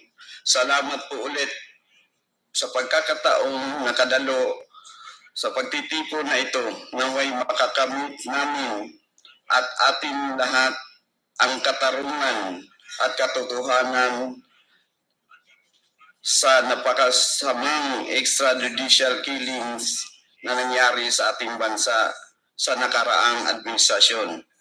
Magandang araw po. Maraming salamat. Justisya ang hinihingi. Katarungan ng pagkamatay ng kanyang ama. At yung biktima ng extrajudicial killing daw. Are you going to read your yung sinumpang salaysay? Matindi Hindi na po. Sasabihin ko na lang po. So we have heard the opening remarks of Kerwin Espinosa. So we'll be starting the questions. Sino una? Who will be the Chairman Dan? Yes. To our resource person, Mr. Espinosa, other than the opening remarks na binanggit mo, meron ako nakikitang sinumpang salaysay na pirmado mo. Congressman Suarez to, Deputy Speaker. Imbis na basahin mo po ito, okay lang po ba na maikwento mo sa amin yung naging karanasan mo at ang nangyari sa inyong buhay? Okay lang po. Mr. Chairman, before we proceed with the query, Yes. because I think I just received this affidavit, no? And I'll be asking if the members of already have the copy of this. And siguro better for him to read the 4 pages or 4 pages is sinumpang salaysay, ang haba. summary about this. With the indulgence of Congressman Dan Fernandez, I think it will be better if our resource person summary lang. actually Yung mga highlights, alam naman yan eh. narrate Dahil siya gumawa niyan. ipinagdaanan niya, and I'm sure yun din naman po ang affidavit niya yung magiging base ng kwento niya. So, Mr. Chair? I submit on that, Mr. Chairman. Thank you very much. Sige, tuloy-tuloy ka lang, Mr. Espinosa. Lakas ng ulan. Sumabay pa naman itong ulang ito. Ito po ang Sana hindi magkaroon ng problema sa internet. amin at sa pamilya ko. Yan na. Noong June 2016, nagbakasyon kami, kasama ko ang aking pamilya at ang mga anak. Nagpunta kami ng Malaysia para magbakasyon. At sa plano ko na manirahan na doon sa ibang bansa at maghanap ng trabaho. Nabalitaan ko na lang habang nandoon ako sa Malaysia, mga last month of July, nabalitaan ko na lang yung papa ko napasama sa narco-list ng ating Pangulo na si Rodrigo Roa Duterte. Nagkaroon sila ng meeting sa kanyang mga abogado noong July at nagresulta na pumunta sila sa krami hindi para sumurrender. Nagpunta sila ng krami para humingi ng tulong kay General Bato na ngayon ay senador na po. At habang nandun sila sa krami, sinabihan siya na tawagan mo ang iyong anak para pauwiin dito sa bansa. Para sumurrender din. Kasi kasali sa listahan ang anak mo. Wow. Na mas mabuti, umuwi siya para maligtas. Pero sa totoo lang, habang nandoon ako sa ibang bansa, hindi sinabi ng papa ko, ng daddy ko, na nag-uusap kami sa telepono. Ang sabi niya sa akin, huwag kang umuwi dito sa Pilipinas. Bahala na daw na siya ang mamatay kaysa ako. Wow. Kasi naramdaman niya na may ibang plano at may masamang mangyari sa amin.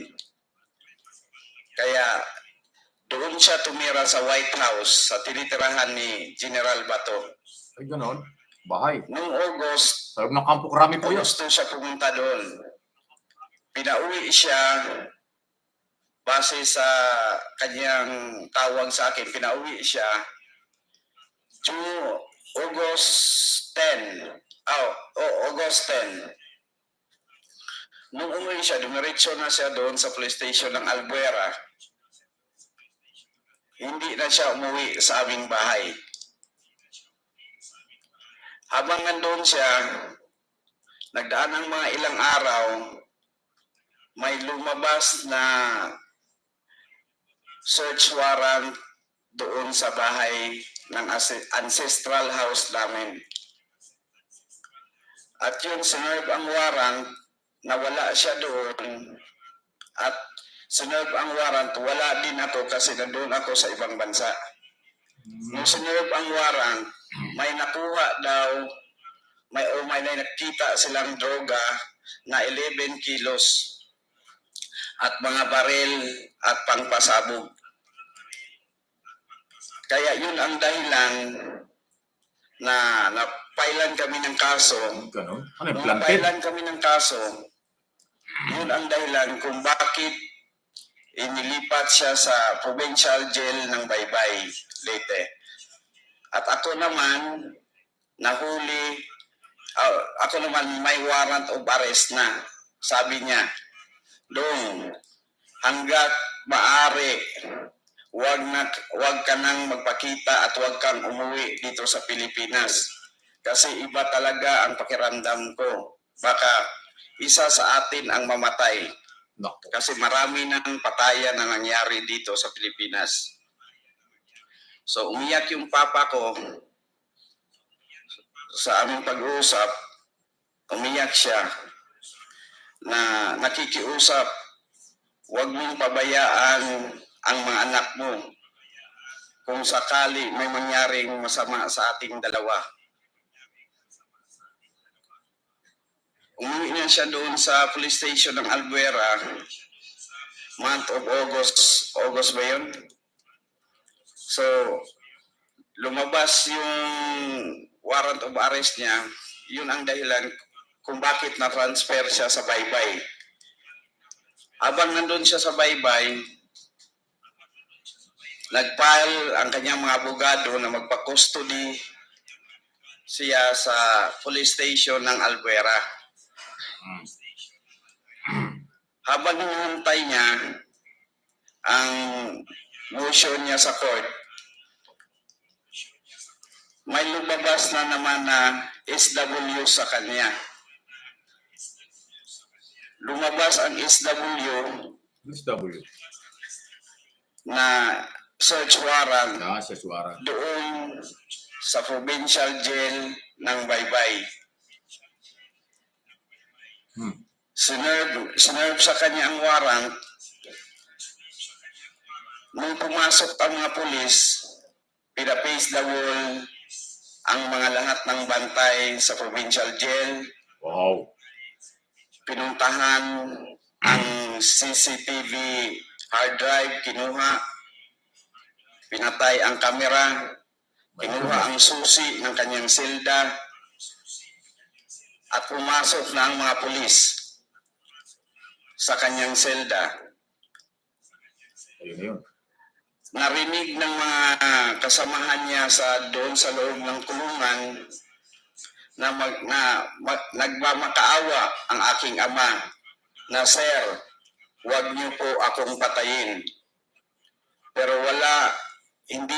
biniliwala lang ang sinabi ng papa ko, pinutukan pa rin siya. May kasamahan siya doon sa loob ng selda na si Raul Yap. Tumulong sa kanya nung natamaan na. Yumakap sa ama ko, pero sinali din pagbaril si Raul Yap. Sa panahon na yun, dalawang patay sa loob ng provincial jail ng Baybay. Grabe, no? So, tinawagan ako ng kapatid ko na nagbalita na patay na daw ang papa ko. My goodness. So, nandoon ako sa ibang bansa, nahuli ako October 17,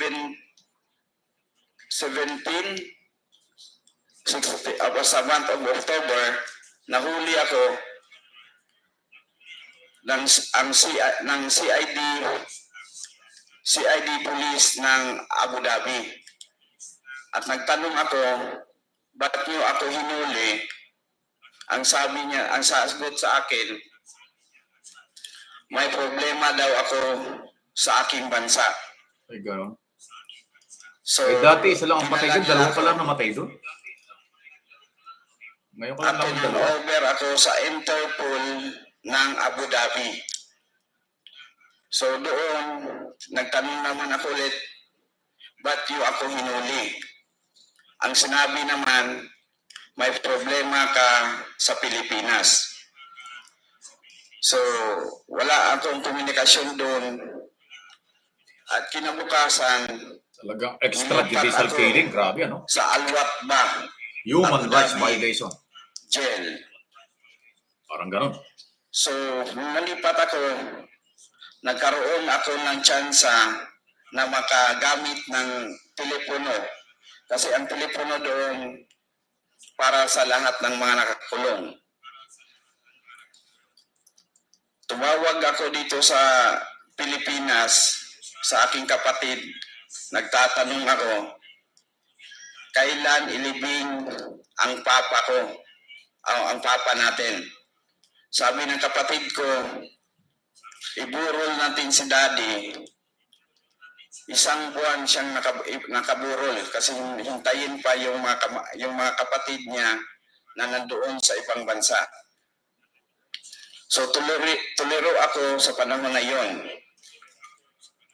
Gumawa ako ng request na ibalik ako dito sa Pilipinas para harapin ang problema. So nabalik ako dito sa Pilipinas November 17.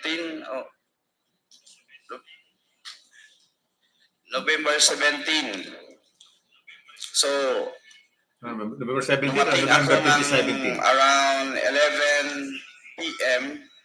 or more or less. Sinundo ako ng mga kapulisan dito sa atin. Ang sumundo sa akin, si General Bato. Inakbayan niya ako papunta sa sasakyan na Land Cruiser na puti. Si De La Rosa mismo? Na bulletproof. De La Nung Rosa. sumakay na kaming lahat, si General Bato nasa front seat, ako ay nasa likod. Pinagitnaan ako ng dalawang mga pulis. At sinabihan niya ako na aminin mo na sangkot ka sa kalakaran sa droga dito sa Pilipinas. Wow. At idawit ko si Peter Lim. Idawit ko si Peter Lim at si Laila de Lima. Wow, Senador de Lima. Para madiin na sila.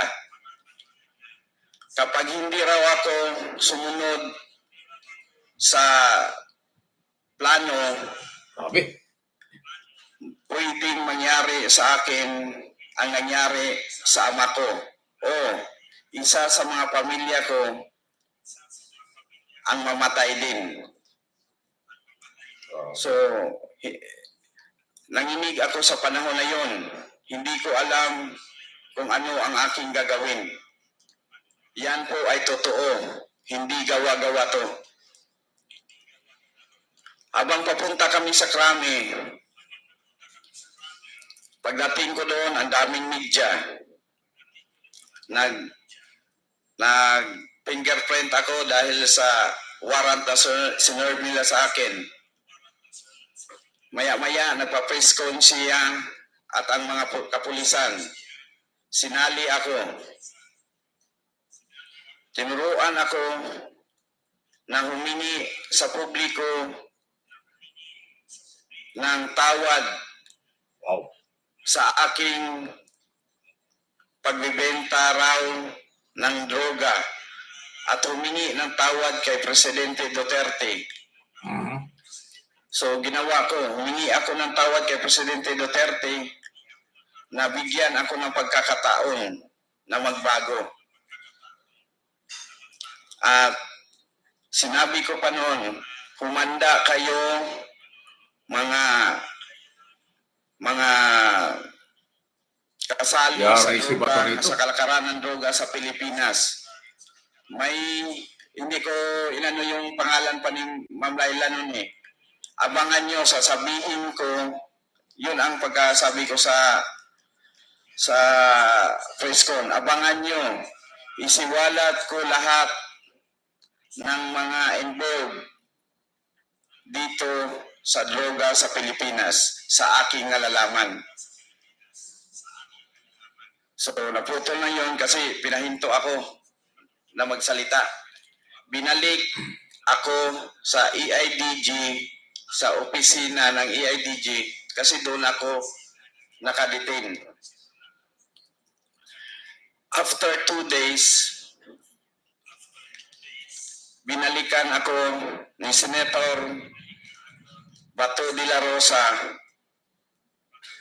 Kinausap ako PNP chief, grabe ha. tungkol sa footage ng CCTV sa Celan Hotel. Ang hotel na yon ay pagmamay-ari ng pamilyang Espinosa.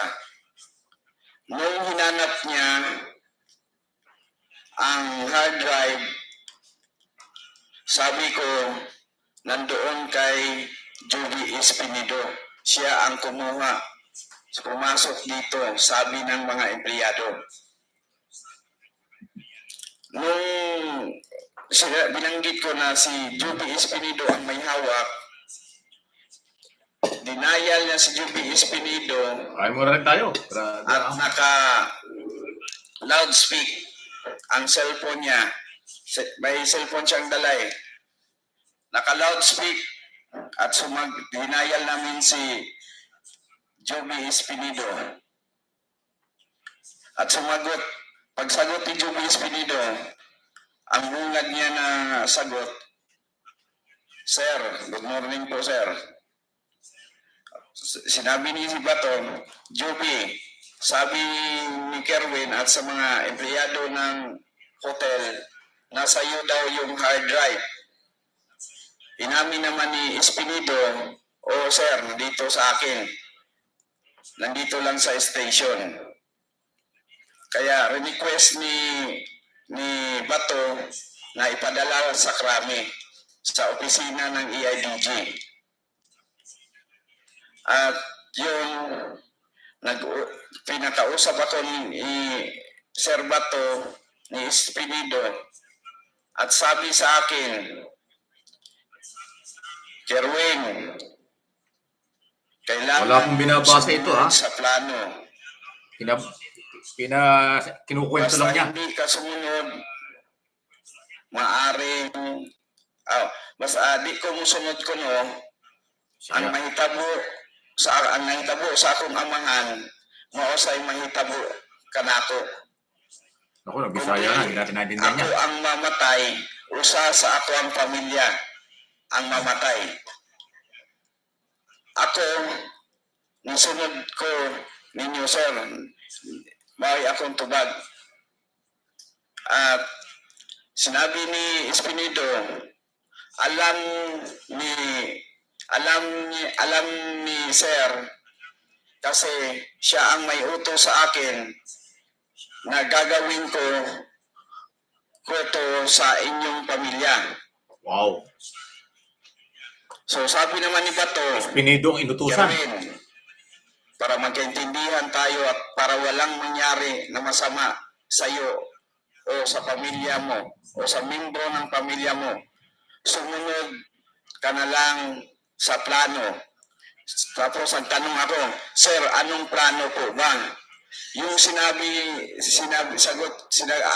ni Sir Bato, yung plano na idiin si Peter Lim at si Laila de Lima. Wow. Na kasali sa droga. Supplier si Peter Lim, isa sa supplier ng droga si Peter Lim dito sa Pilipinas, at si Ma'am Laila, protector sa mga illegalista sa nagbebenta ng droga.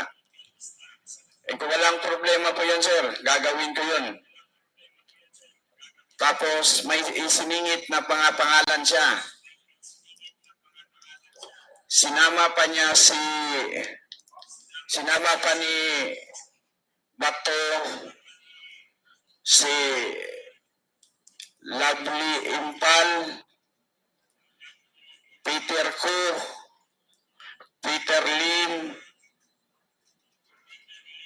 Grabe, no? Chun Biloso, General Luot, at nitingog si Juby. Na isali daw si Congressman Richard. Engko ni Juby, Richard Gomez? Mahirap yung pinagawa mo. Si Richard? Ayaw, alam naman natin na... Dali, nandun si Congressman, ha? Congressman Richard. Yun. Si Richard Gomez. Basta isali mo lang. Pero nag-ano si Bato, basta ang siguraduhin mo lang. Ay, grabe. Diba na, pati si Richard Gomez, pinatatrabaho, pinasasama sa listahan ng drugs. Wow. Yung ngayong congressman. Dinawit sa dating mayor. Testimony sa affidavit doon sa Senado. Sinabi ko na hindi kasali. Huwag niyang gawa ng problema. Kasi parang may ano siya parang may galit siya noon kay Richard, kay Congressman Richard. Kaya sinali niya, pero walang katotohanan naman yun. Wow. At hindi nasali nung na si Richard Gomez pala. sa Senado. Ang nasali lang si Ching Biloso, si General Loet, Lovely Impal, Komisado nito. Peter Lim, at hindi ko na natandaan kung sino pa yung inuutos niya na isali. Delikado, si Richard Gomez, muntik na pala. Pagkatapos doon, habang nandoon siya sa loob ng kwarto, narinig ng aking ina ang mga sinasabi niya. Pinatawagan niya, dinayal niya si Dayan. Sabi niya, kausapin mo si Dayan. Yung Dayan? Kung sino yan, sir? Yung driver bodyguard daw ni Ma'am Laila. Yung driver bodyguard ni Ma'am Laila. Kasi para kanong magkasinabot sa kaisa ng kasabihin sa gawing senaryo o salita. Ididiin nila, dilima. Kasi ni Dayan, kung tsaka siya. nasubaybayan nyo yun, yung kay Dayan at yung sa akin, magkaiba ng date. Magkaiba ng pizza. Kaya sabi niya, mag-usap kayong dalawa, ayusin nyo yan. Kailangan magtugma ang mga pizza na nagkaroon ng tanggapan ng pera, drug money. Gumawa ng plano para itiin yung mga taong at sa mga lugar. Kasi nagkalanlain ang amuang hirapang magtagalog. Istorya sa ni Dayan, Mr. Cherry. Magkaiba ang inyong kwento. So, kinakausap kami sa Dayan, nag-away pa kayo, nag-alis kami. Ngayon lang pumutok ito, Richard Gomez, kasama pala. Sa gustong idawit sa drugs. Wow, artista. Nandiyan si Richard Gomez, di ba? Mr. Chair, point of order. Yes, Congressman Suarez. Some of us are not as eloquent as you are when it comes to Bisaya. Maybe a colleague of ours can translate yung mga Bisaya. Correct. Himayin niya ni Kerwin para mas maintindihan po natin yung mga sinasabi niya dito po sa hearing. Sige, ulitin mo ulit yung sinabi mo, Mr. Espinosa, at itatranslate ko. Mr. Chair? Tinawagan namin si Dayan kasi nahuli na si Dayan. Tinawagan namin ni General Bato sa panahon na yon.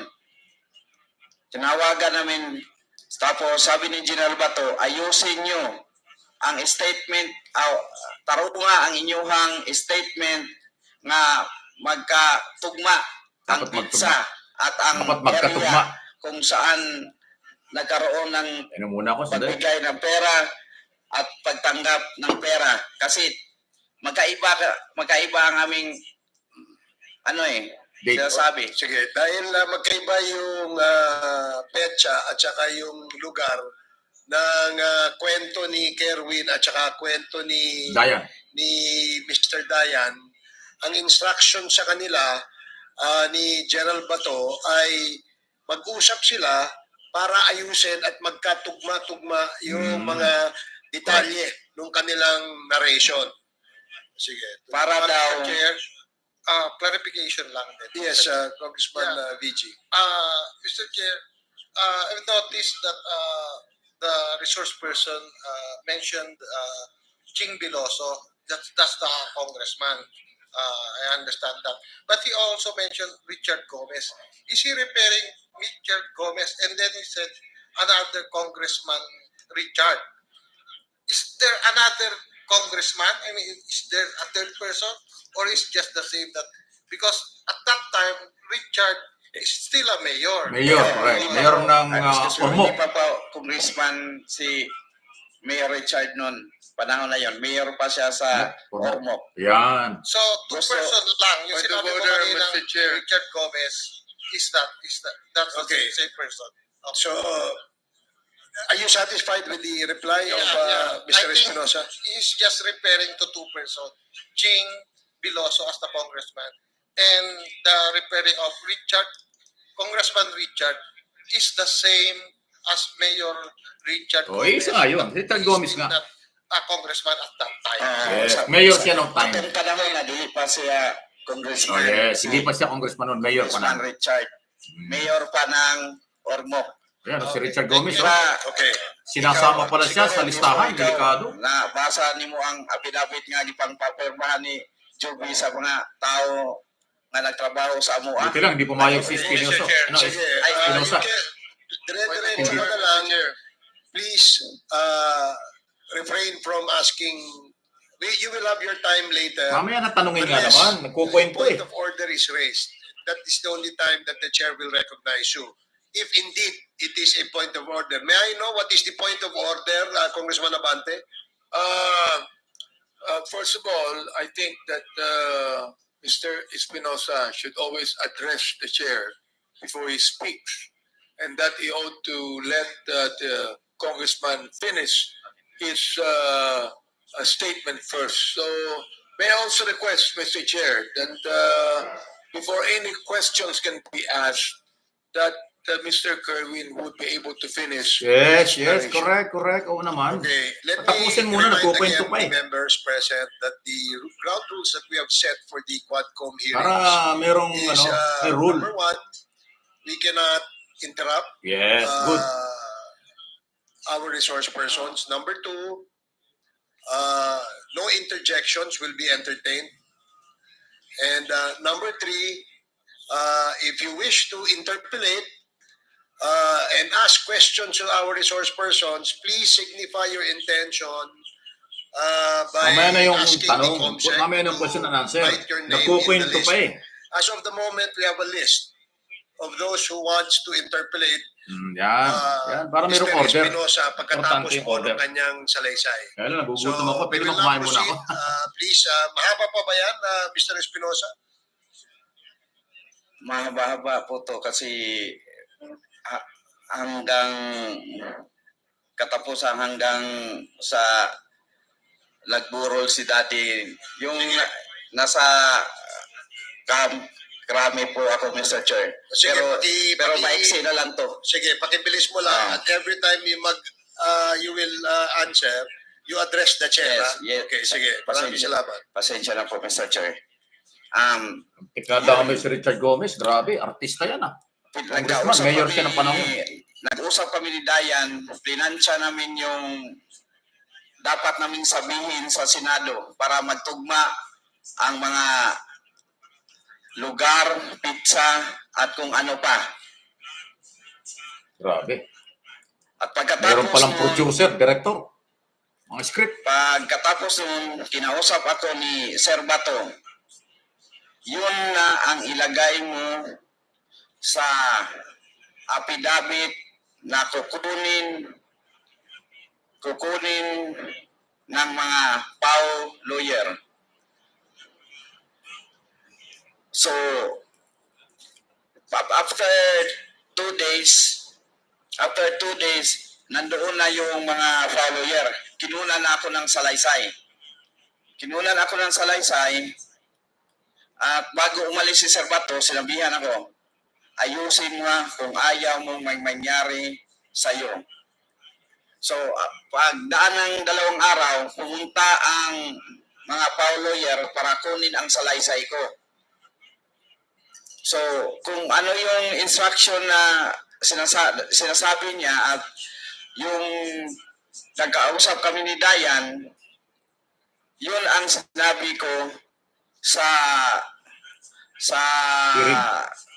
salaysay ko. At ginawan ko na lang ng mga kwento para paniwala. Pero walang katotohanan po yun lahat. Grabe, no? So, natapos ako kinuna ng salaysay, nag-testify ako sa Senado. Ayan na. At yung nabanggit ko kanina na Ching Biloso, nakaharap ko rin pati si Ma'am Laila. Para akong murakog matunaw nga muatubang nila kay wala dili man mi kaila. Para daw siyang matutunan nung nagkaharap sila. Kasi Para sila matutunaw. Hindi daw sila magkakilala. Na ginawan ko sila ng mga kwento na isali sa kalakaran sa... Sige lang po, makinig muna. Susubo lang ako sandali, ha? Sandali lang po ito. Pero pakinggan natin. Hindi ako lalayo. Na-clear yung sinabi ko na hindi kasali si Mr. Ching Biloso, pati si Ma'am Laila lang talaga ang puruhan. Kasi yun naman talaga ang target nila na ipin down si Ma'am Laila. So after nun, binalik ako sa Senado.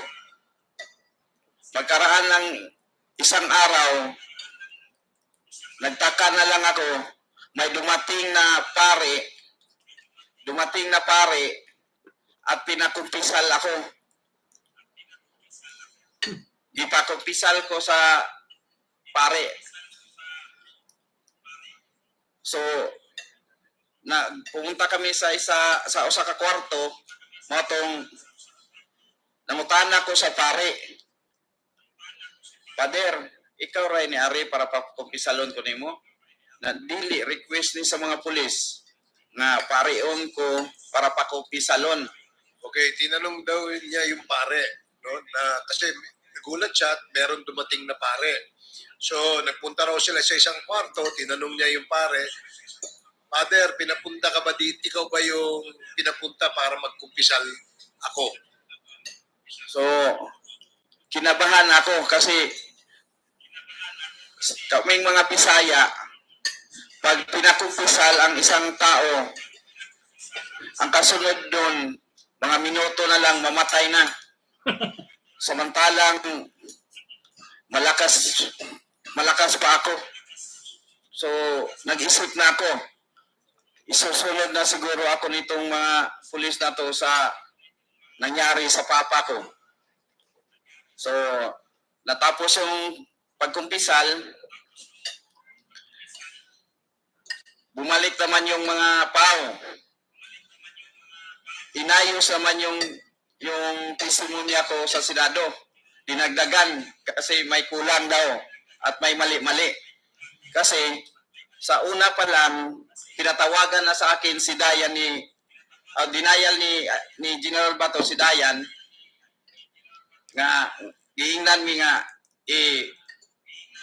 parehas ang amuang pizza o ang mga oras para waniwala. So nauna na ako nga patay ko kay naisayop mao siguro gipakumpisal ko. Sabi niya, kasi merong mali doon sa kanilang salaysay ni Ronnie Dayan, naisip daw niya na, naku, patay na ako kasi meron akong mali.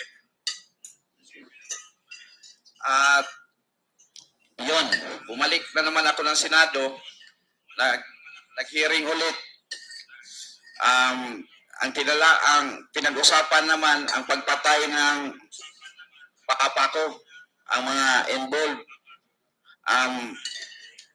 Researchers, ang mga involved, sila si Colonel Marcos, sila Raraga, pero sa totoo lang na ngayon, matagal na yun, tanggap ko na nangyayari yun.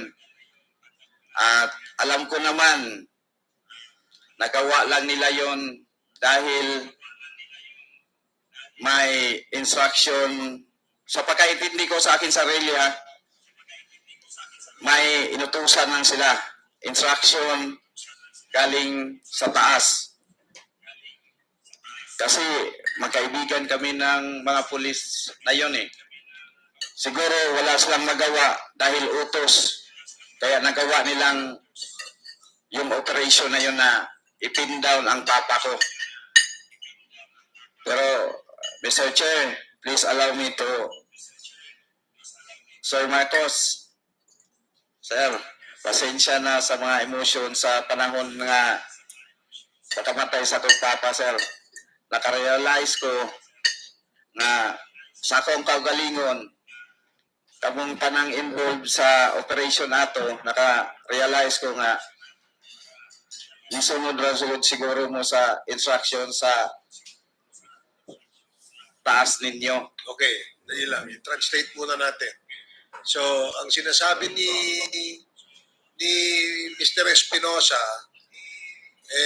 humingi siya ng dispensa kay Colonel Marcos. Dahil alam naman daw niya na sumusunod lang si Colonel Marcos doon sa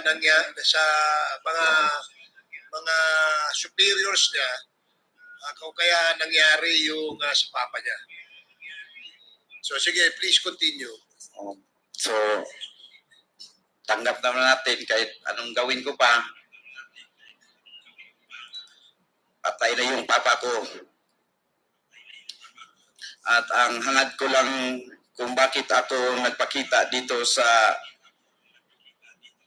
Quadcom, nagbaka sakali ako na makamit namin ang hustisya ng aking ama nung siya ay pinatay sa loob ng kulungan. So nagharap-harap kami nila Sir Marcos, nila Sir Laraga. Pero sa panahon na yon, nadala lang ako sa emotion. Kaya kung napansin nyo, iba ang pananalita ko. But I realize, while nakapiit ako doon sa kulungan ng 7 taon, muntik pa akong namatay sa 7 taon na yon. I-atake ko, nakasinati ko o atake sa kolesterol. Na inatake raw siya sa loob ng kulungan. Kaya medyo kuan akong sinultian mo, pilit-pilit, kay tungod, i-atake man ko. Kaya daw ganun yung kanyang salita. Medyo parang pilipit lang. So, Mr. Chair, Sir Marcos, peace na tayo, sir. Naintindihan ko na yung pangyayari. Siguro, sa sariling opinion ko, you're just following an order. O may tao sa likod mo sa panahon na yon. Mr. Chair, can we remind the... Ay, salamat. At least, nakapalipas ako ng konting mabilis na tanghalian. Grabe ito, nakakagutom itong salaysay nito. Ito, salaysay pa lang ha, wala pang question and answer. Sinasabit si Bato, scripted yung mga pangyayari. Tapos ka na ba? Tapos na. Ayan, tapos na pala. Ayan, tapos na yung sinalaysay. Tama-tama. Ito na, question and answer na ito. Base doon sa sinumpaang salaysay. Grabe ito sinabi ni Espinosa. Ha? Scripted pala lahat. Order by the Director General ng PNP nung panahon yun. Now, Senador Bato de la Rosa. Ako, Senador de la Rosa, sumagot ka rito. Iniimbitahan ka ng Kongreso para yung side mo naman, madinig natin. Matindi. Lumakas tuloy yung ulan. Pati langit, naiyak. Pati langit ay naiyak dito sa human rights violation, extrajudicial killing, sa pagkamatay ng father ni Kerwin Espinosa. Pinatay ng walang awa daw sa loob ng kulungan. Para lang idiin yung... Grabe. Dali, ayan na. Eto na. Pinamano, Congresswoman Luistro ng Batangas. Abogada na, kongresista pa. Kayo po ba ito? Opo. Yes po, Your Honor. And do you confirm the truthfulness of the contents of this affidavit? Opo, Your Honor. Hindi po ba kayo tinakot binayaran, Yan. pinakiusapan, pinangakuan para gawin ang salaysay na ito? Bugada talaga. Wala pong nangyari na ganyan, kundi ako mismo nagpatulong sa abogado ko na magpunta dito sa mga congressman para nagbakasakali ako na makamit na ang mga nabiktima ng EJK sa nakaraang administrasyon. Kerwin, kanina, while you were delivering your opening statement, I observed that you were crying. Umiiyak ka. Can you please enlighten us why? Kasi sa panahon na nandun ako sa EIDG na nakaburol ang papa ko, pumiling ako sa mga pulis doon na sana pagbigyan nila ako na makauwi.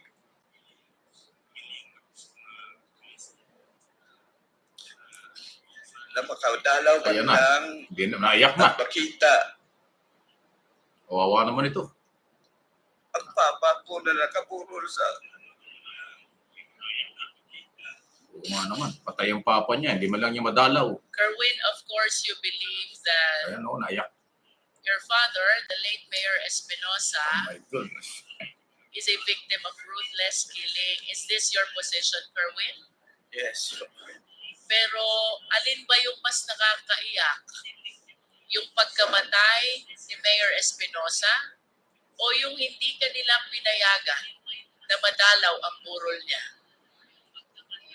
Pareho po yung dalawa na hindi ako pinayagan na makauwi sa lugar namin. Grabe, no? Para makita hanggang sa huling buhay, hindi pinayagan. Na panahon ang daddy ko. Kerwin, prior to the death of Mayor Espinosa on November 5, 2016, he was the mayor of Albuera, Leyte. You confirm? Yes po. Pang ilang taon po ba niya na mayor ng Albuera during that time? First time pa po niya na maging mayor po ng Albuera, Leyte. So 2016 is supposed to be his first term as mayor. Yes po. Ano po ang ginagawa ni Mayor Espinosa bago siya naging mayor noong 2016? Ang mga ginagawa po niya ay tumutulong sa mga tao doon sa lugar namin o sa lungsod ng Albuera. Awang gawa. Kaya pala naging mayor. Mamigay siya ng mga bigas, yung may mga problema kahit personal, ng mga asawa, ayusin niya. At madali siyang lapitan ng mga tao doon. Kaya binoto siya na maging mayor. Pwede mo ba kaming kwentuhan, Kerwin? Ano ang pagkatao ni Mayor Espinosa as he is known by the people of Albuera, Leyte? Yung papa ko po, mabait na tao. Mahirap na kung elaborate ko pa kung anong klaseng tao siya. So siguro sa nakita kong kakayahan ng Quadcom o sa mga congressmen, pwede naman sila magpadala ng tao doon sa lugar namin at itanong kung anong klase. So mabait yung tatay niya. O anong unsay pagkatao sa akong papa. Mahirap kasi na ako magsalita na ganito. Humble ang dating, ha? Kasi ayaw niya magyabang. Kayo na magtanong. Mas na malaman nyo based doon sa mga tao sa Albuera.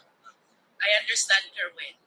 You also stated in your sinumpaang salaysay, habang nasa Malaysia ka, papuntang Abu Dhabi, you learned that the late Mayor Espinosa is included in the narco list.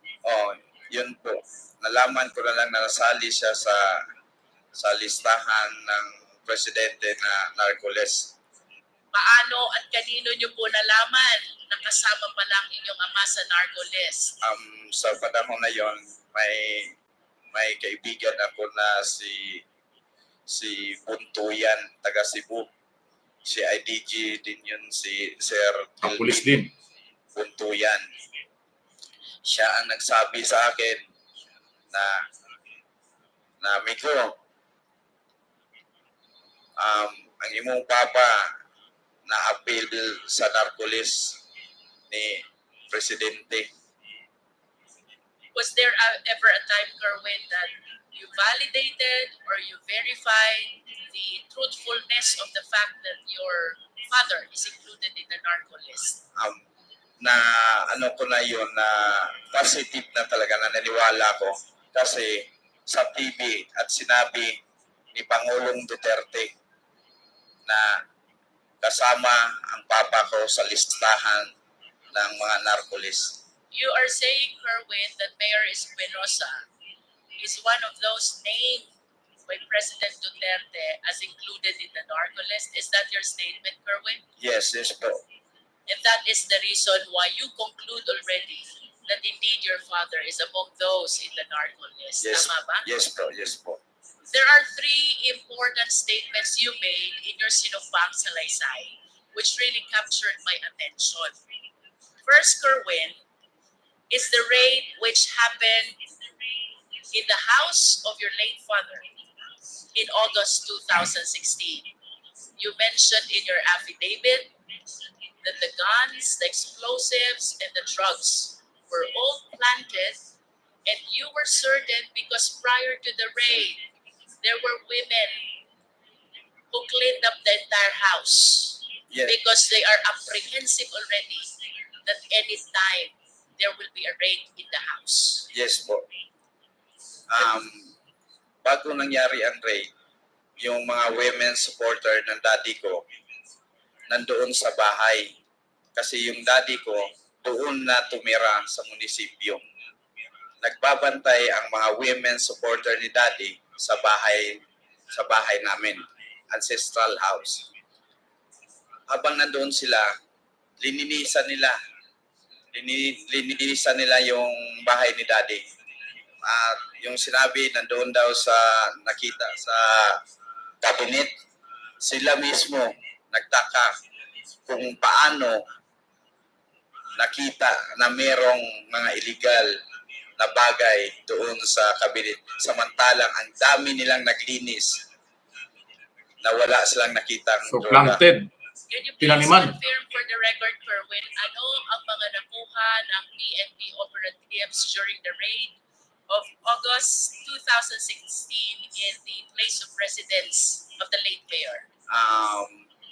Sabi daw nila, based on sa ilang report, nakakuha sila kano 11 kilos na shabu dito sa ilalim ng cabinet, at mga mga baril doon daw sa loob ng bahay ni Mayor, at may mga pampasabog doon din nakuha sa loob ebidensya ng bahay ni Mayor. Grabe.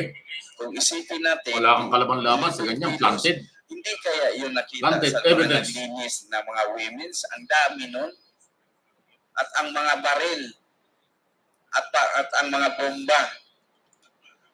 Ilagay kaya yun ni Mayor sa loob ng bahay na mga sumasabog na mga bagay at mga mahabang baril? Yun ang sabi nila na nakita daw nila doon sa loob. Pero walang kahit isa na taga-Albuera na maniwala sa kanila sa report nila na may nakuha. Kung totoo ito, kawawa talagang mahihirap sa Ang Pilipinas. nagbantay sa bahay ni Mayor, yung ancestral house namin, nasa 70 ka mga babae nandoon sa bahay. Pinantayan talaga ang bahay namin.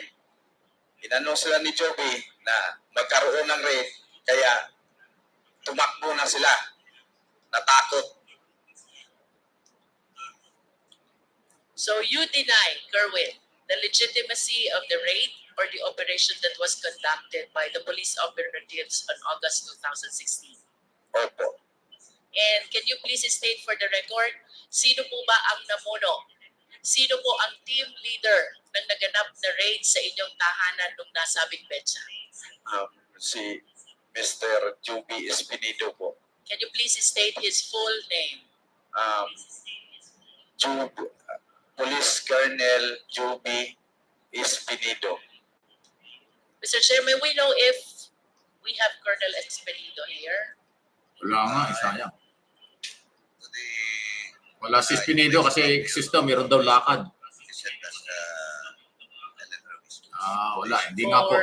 Thank you, Mr. Chair. For the satisfaction of the Filipino people, just to make sure that Kerwin is aware of the identity of the one he is naming as Colonel Jovi Espinido, may we request the Secretariat to flash a picture Yan, and para let's hear ma-identify. from Kerwin if he will Galing be na able magaling to magtanong ni identify who Luis this Tro. person is. Bugado talaga. Secretariat, please. Yung picture, Miss Espinido, sige, labas nyo.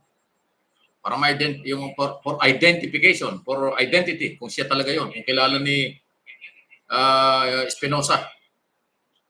Kung kilala niya, kaya papakita yung picture para ma-identify, ito ba yung nag-lead? Ito ba yung nag-operate sa raid ng bahay nila?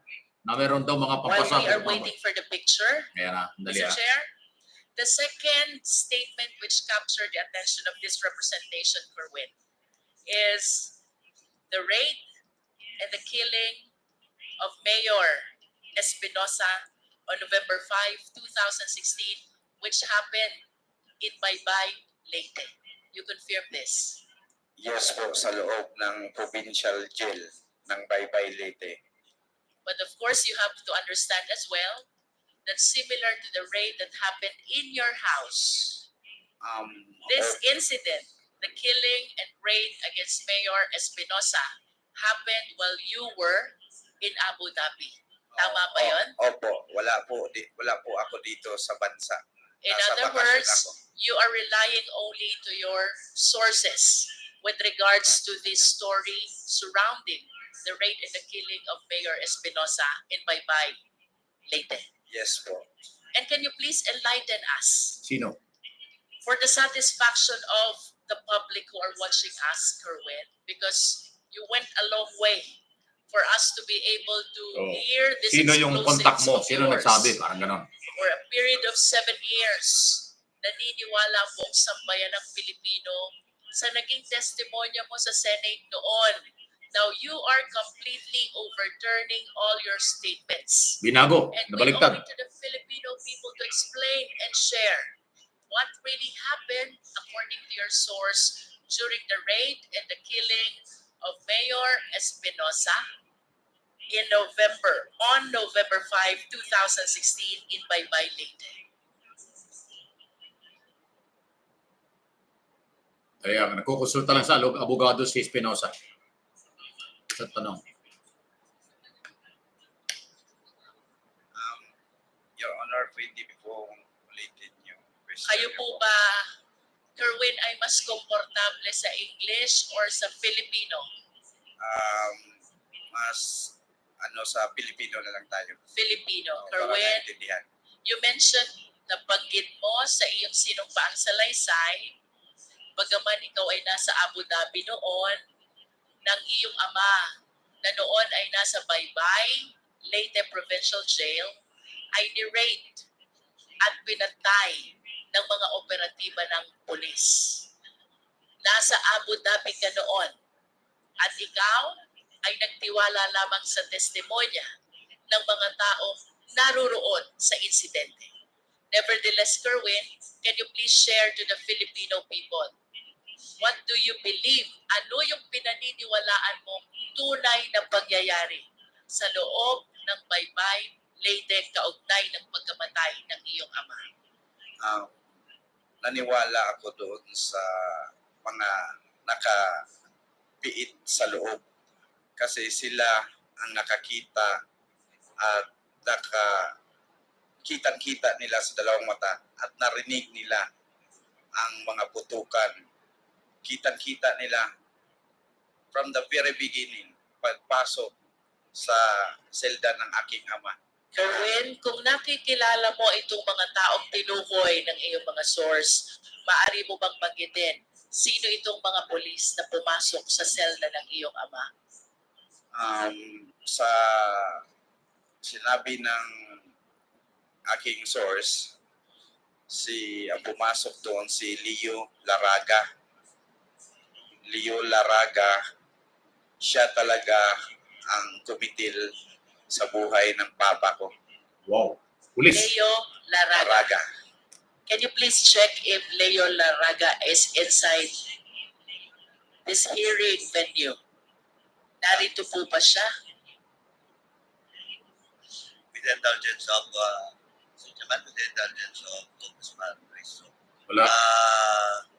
Police Captain that time, Leo Laraga is not present now in today's hearing, but for sure we will invite him to the next hearing. Thank you, Mr. Chair. Bukod kay Leo Laraga, sino pa ang nalalaman mong kasama nitong mga nag-raid at nag-operate pumatay sa iyong ama? Si Colonel Marcos at si Sir Matera, kasi mga kaibigan ko. Mga pulis, oh. Kerwin, regarding Colonel Marcos and Colonel Matera, if they are present in this hall, can you kindly point at them? Ituro mo sila kung sila'y naririto sa bulwagang ito. Colonel Marcos and Colonel Matera. Ayan po. Ayan, tumas pa ang kamay ni May Colonel we Marcos. request the police officer raising his hand, to please identify himself for the record, Mr. Chair. Colonel Marcos. Mr. Chair, Honorable Committee, I'm Police Colonel Marvin Marcos. Thank you. How about Colonel Matera? Can you point at him? Tuturo ba? Wala yata eh. Wala, hindi makita.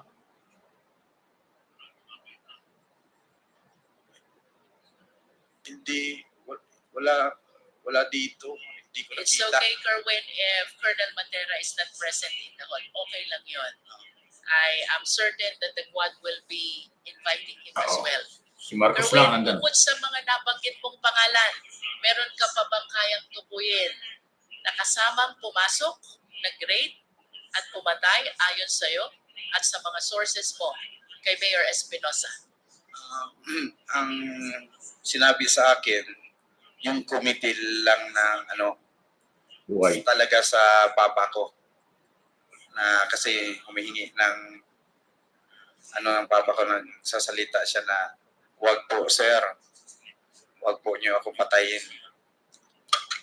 Who were present? Sinong nakasaksi doon sa sinasabi mong pagpaslang sa iyong ama?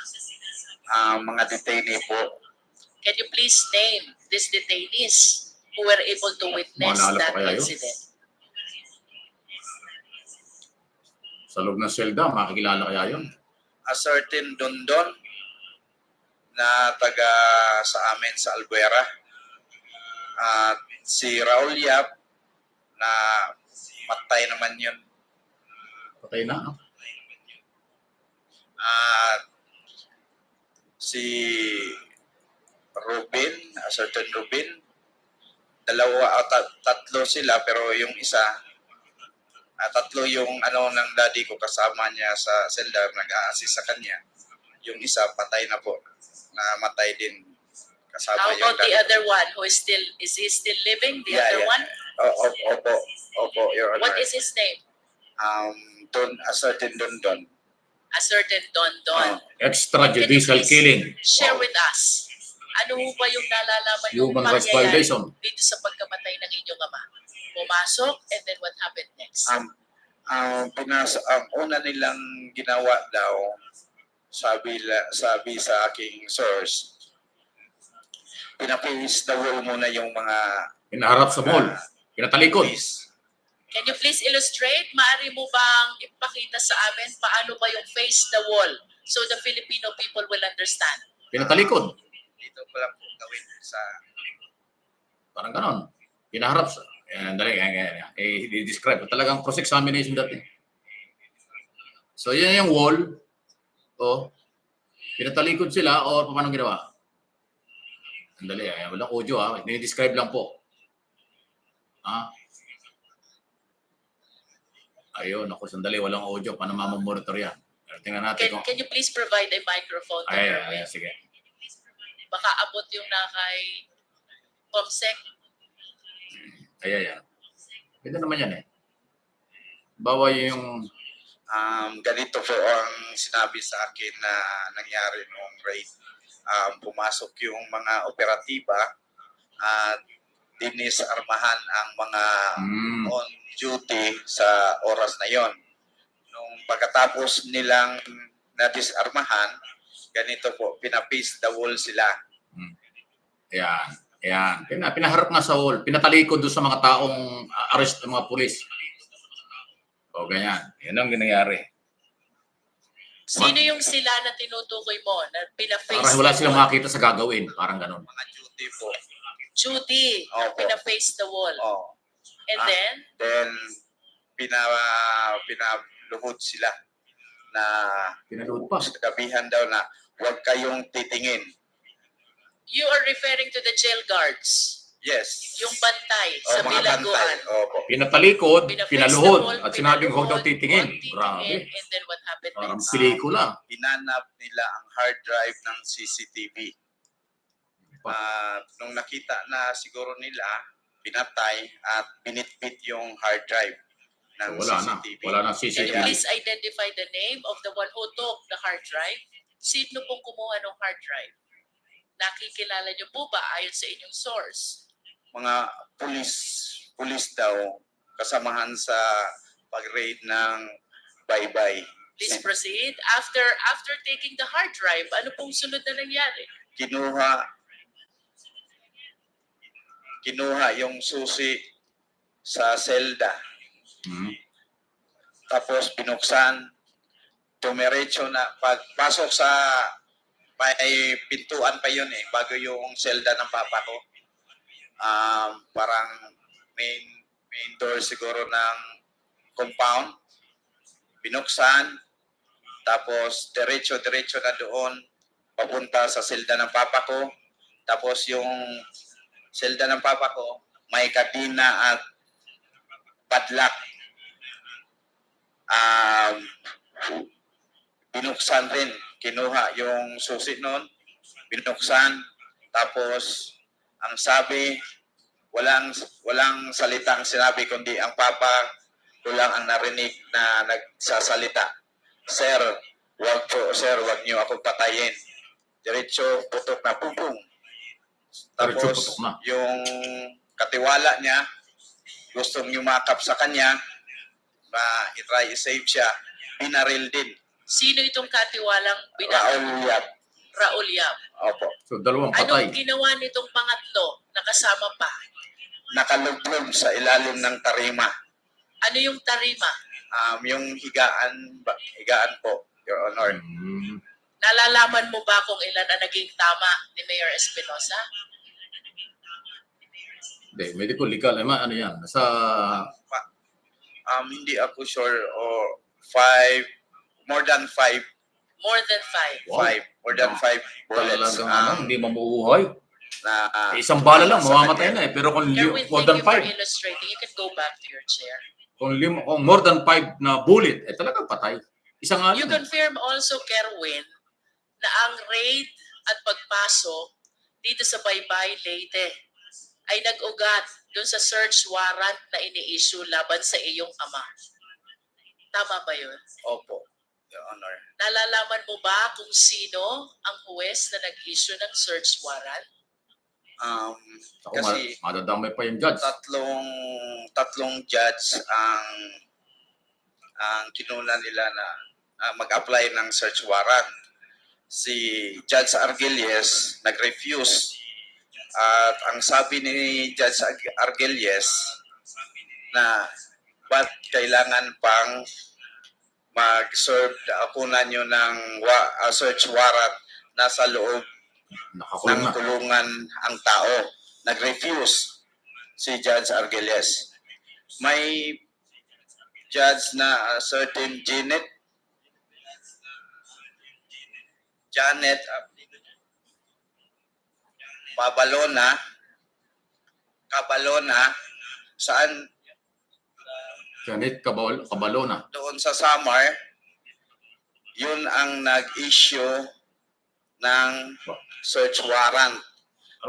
Sa pagkakaalam ko, yung si Janet Cabalona ay parang relatives ng asawa ni Sir Laraga. Oh. Pwede, Mr. Chair, pwede magtanong? Uy, dali. Tatanong siya. After perhaps we conclude the interpellation, Mr. Chair. Pagkatapos ni Congresswoman Jinky, bago tayo pumunta sa susunod na magtatanong, tsaka mo sabihin niya. Okay. Mr. Chair, our resource speaker mentioned already the names of the judges. Some refused to issue the search warrant while there Nasa is kulungan one naman. Ba't who nagkakaroon did pa issue ng the search search warrant? warrant. I Nakakulong just na. wish to manifest, Mr. Chair, that it is very unlikely in the practice of law that a search warrant is being issued to search a confined place, much more a detention facility. Oo That nga is naman. for the record, Mr. Chair. Alam niya yan. Bugada yan. Erwin, I'm leading to my third question. November 16, 2016, through the coordination with the Interpol, iniuwi ka dito sa Pilipinas. Pagdating sa airport, you were arrested at sinalubong ka ni Senator Bato. Bato de la Rosa. Nakikilala mo ba si Senator Bato? Siyempre. Saan mo siya kilala? Grabe, sagot. Matapang yun. Puro barilan-barilan ang hahamon sa TV ng draw sa mga illegalista. What else do you know about Senator Bato? Bago pa siya naging senador, nasan ba si Senator Bato? Chief PNP yun po, Your Honor. Chief PNP. Ayan, tinuturo na. Ayan, o. Okay. Can you please identify Ayan the na nga. picture on the screen? Sino ba yung nasa screen? Buti naka-uniforme pa po. Siya po, si Bato de la Rosa.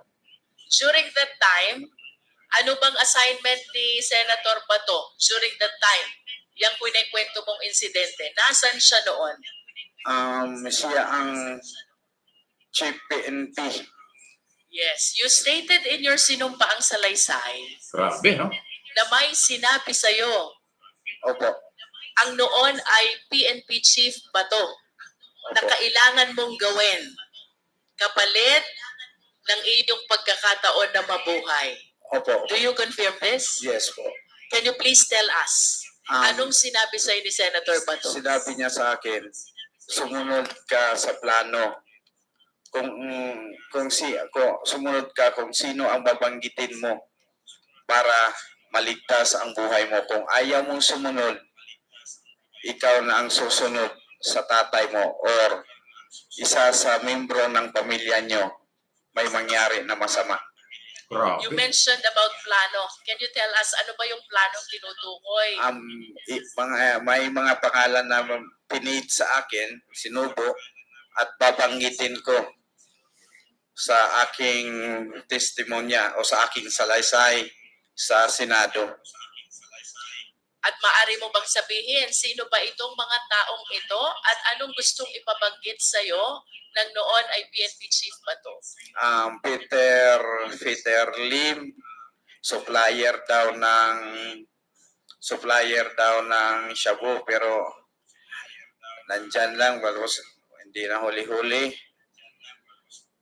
Tapos si Senator De Lima, protector daw sa mga shabu, mga nagtitinda ng shabu sa loob ng Bilibid. Protector daw si Ma'am Laila. At yung iba pa, si W. Impal, si Jiraham, si Peter Ko, ganon. In other words, Kerwin, ang gusto ni PNP Chief ay banggitin mo itong mga pangalan na ito na may kaugnayan sa illegal drug operation. Tama ba yun? Opo. At ito ba'y sinunod mo, Kerwin? Talagang Sinunod ko po kasi... Bakit mo to sinunod? Of course, alam mong mali ito. Oo. Diba? Bakit mo sinunod ang utos ng Nonoy PNP Chief Bato? Kung siguro kayo, kung kahit sino naman sa atin na mga tao dito, nandito sa loob ng Quadcom, talagang susunod dahil kapalit na yon ng buhay mo. At lalo na pag may mga anak ka pang maliit na sabihin na susunod ka na sa papa mo kung hindi ka sumunod sa aming plano. Grabe. Mr. Chair, I wish to make a manifestation that with respect to the raid of the house of the late Mayor Espinosa, which happened in August 2016, our resource speaker, sadly speaking, has no personal knowledge. So, taking from his statements that there were women who were guarding the house and even cleaned up the house, reason why they are certain that all the guns, explosives, and shabu were merely planted by the PNP operatives, I respectfully move, Mr. Chair, that we invite these women, and I hope we will be able to name who these women are in order to substantiate the testimony that Kerwin Espinosa has given to the Quadcom. Second, Mr. Chair, with respect to the raid and the killing incident of the late Mayor Espinosa in Baybay, Leyte, we are suffering from the same predicament because, as admitted by Kerwin, he was still in Abu Dhabi during the time. So, to determine the veracity of the information that he was able to receive from his sources, I respectfully mas credible, move mas as well, kapanipaniwala yung that we invite mahirap kasi pag walang personal knowledge. by the name Don Don, who was inside the cell of the late mayor when the killing incident happened. I wish to ask Kerwin to name also the jail guards who were on duty during the time, likewise to substantiate the information that he has given to Quadcom already, Mr. Chair. So, Mr. Robert Chair. Agpon, salamat po. Galis trabaho, nanonood. Thank you po. Tanungin ko lang muna si Mr. Espinosa. Sino-sino itong mga women na sinasabi mong ayon sa iyong salaysay? Naglinis ng bahay. Yung mga women na naglinis ng bahay ninyo. Landa, asawa ng barangay captain namin sa aming barangay. Ano lang yung full name nila kaya para ma-record. Landa Sumalhag. Sumalhag. Ito po yung naglinis ng bahay na wala doon nakita mga pampasabog at baril. Pero nung mga pulis na magpunta, mayroon na. So ano yung planted? Ano ba yan? Tinanim? Bakit ganon? Yun yung sinasabi kanina doon sa initial na kanyang...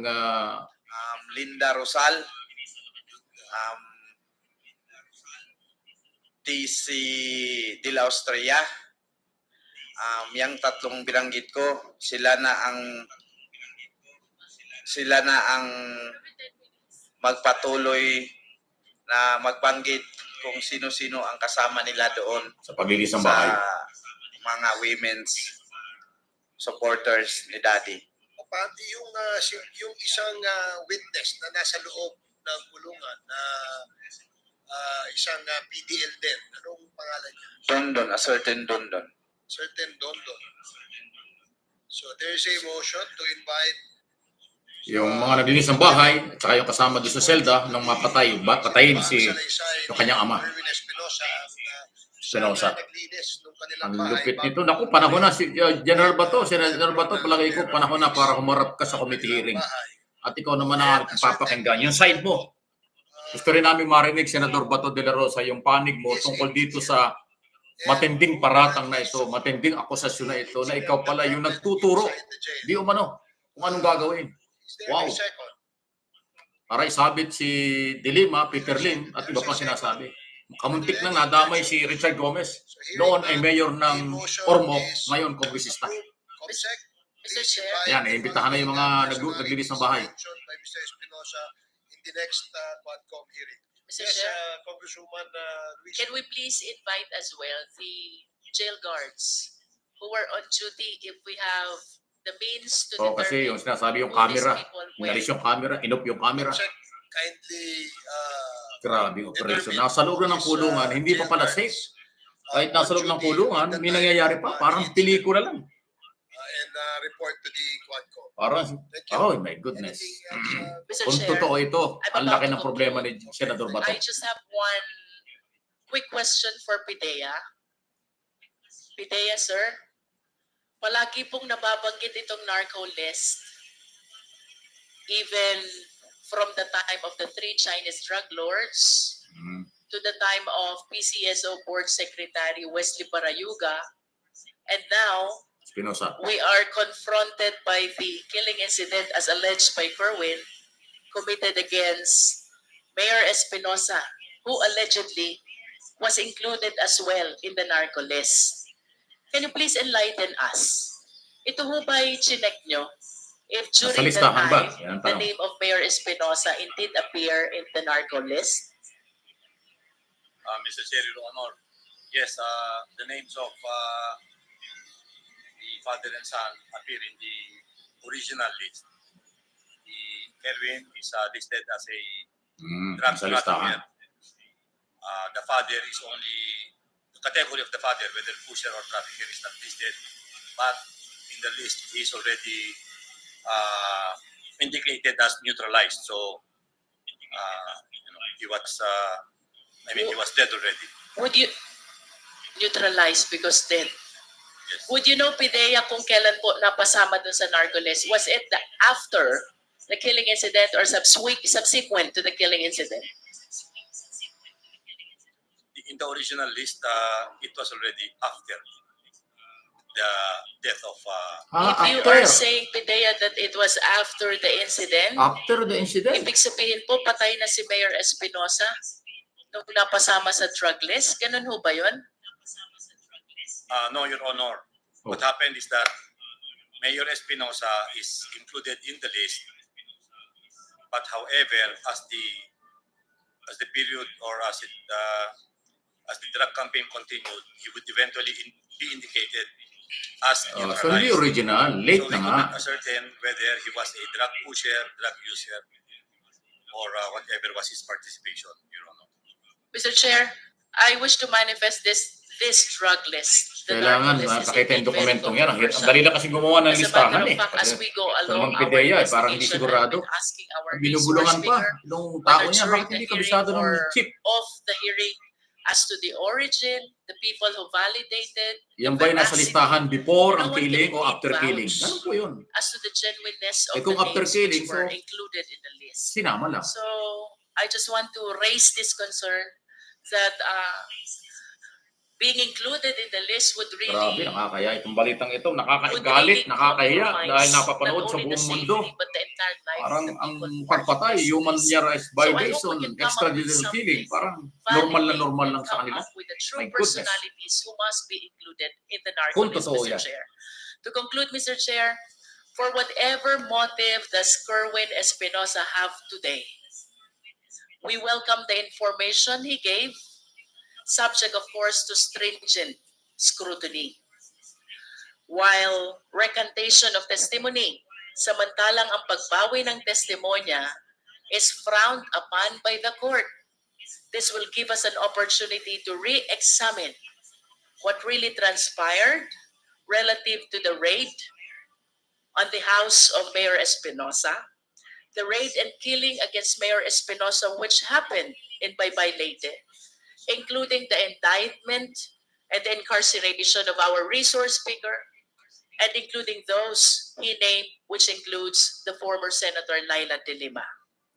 It is clear, Mr. Chair, that the government continued the fight against illegal drugs, as it is indeed a menace to the Philippine society. But let us all be reminded, in a civil society like ours, we need to observe the rule of law. No less than the Philippine Constitution provides, Section 1, Article 3, no person shall be deprived of life, liberty, and property Yung without nangyari due dun sa process of law. Davao City, yung mga happened to nakakulong, Kerwin and pulis his din mother, ang inaakusahan if dun, indeed sina true, Garma.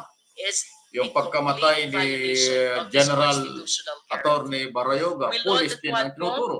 which includes his Etong kay Espinosa, representation pulis din ang in nagtrabaho. initiating the Eh, bill akala which ko ba trabaho ng criminalized pulis in a to higher serve sense and protect? the extrajudicial killing. Bakit ang dating Mr. Chair, killer? Bakit to ang dating conclude my mamamatay tao? interpellation, Oh my goodness, dahil sana nung hindi nasa naman nila lahat. Pilamis siya, Pero si lumalabas Kerwin, sa hearing na ganito pinagbigay siya ang ng sitwasyon. mensahe to certain Kaunti ang pulis na personalities. gano'n, pero laging Today, pulis ang I wish nababanggit. to Bakit? request Kerwin, can you please give Nasaan na your yung to message serve and protect? para kay Bakit hindi natin maramdaman Laila yan? de Lima, kay General Bato, at kay Presidente Duterte na lahat nabanggit mo kanina sa iyong testimonya?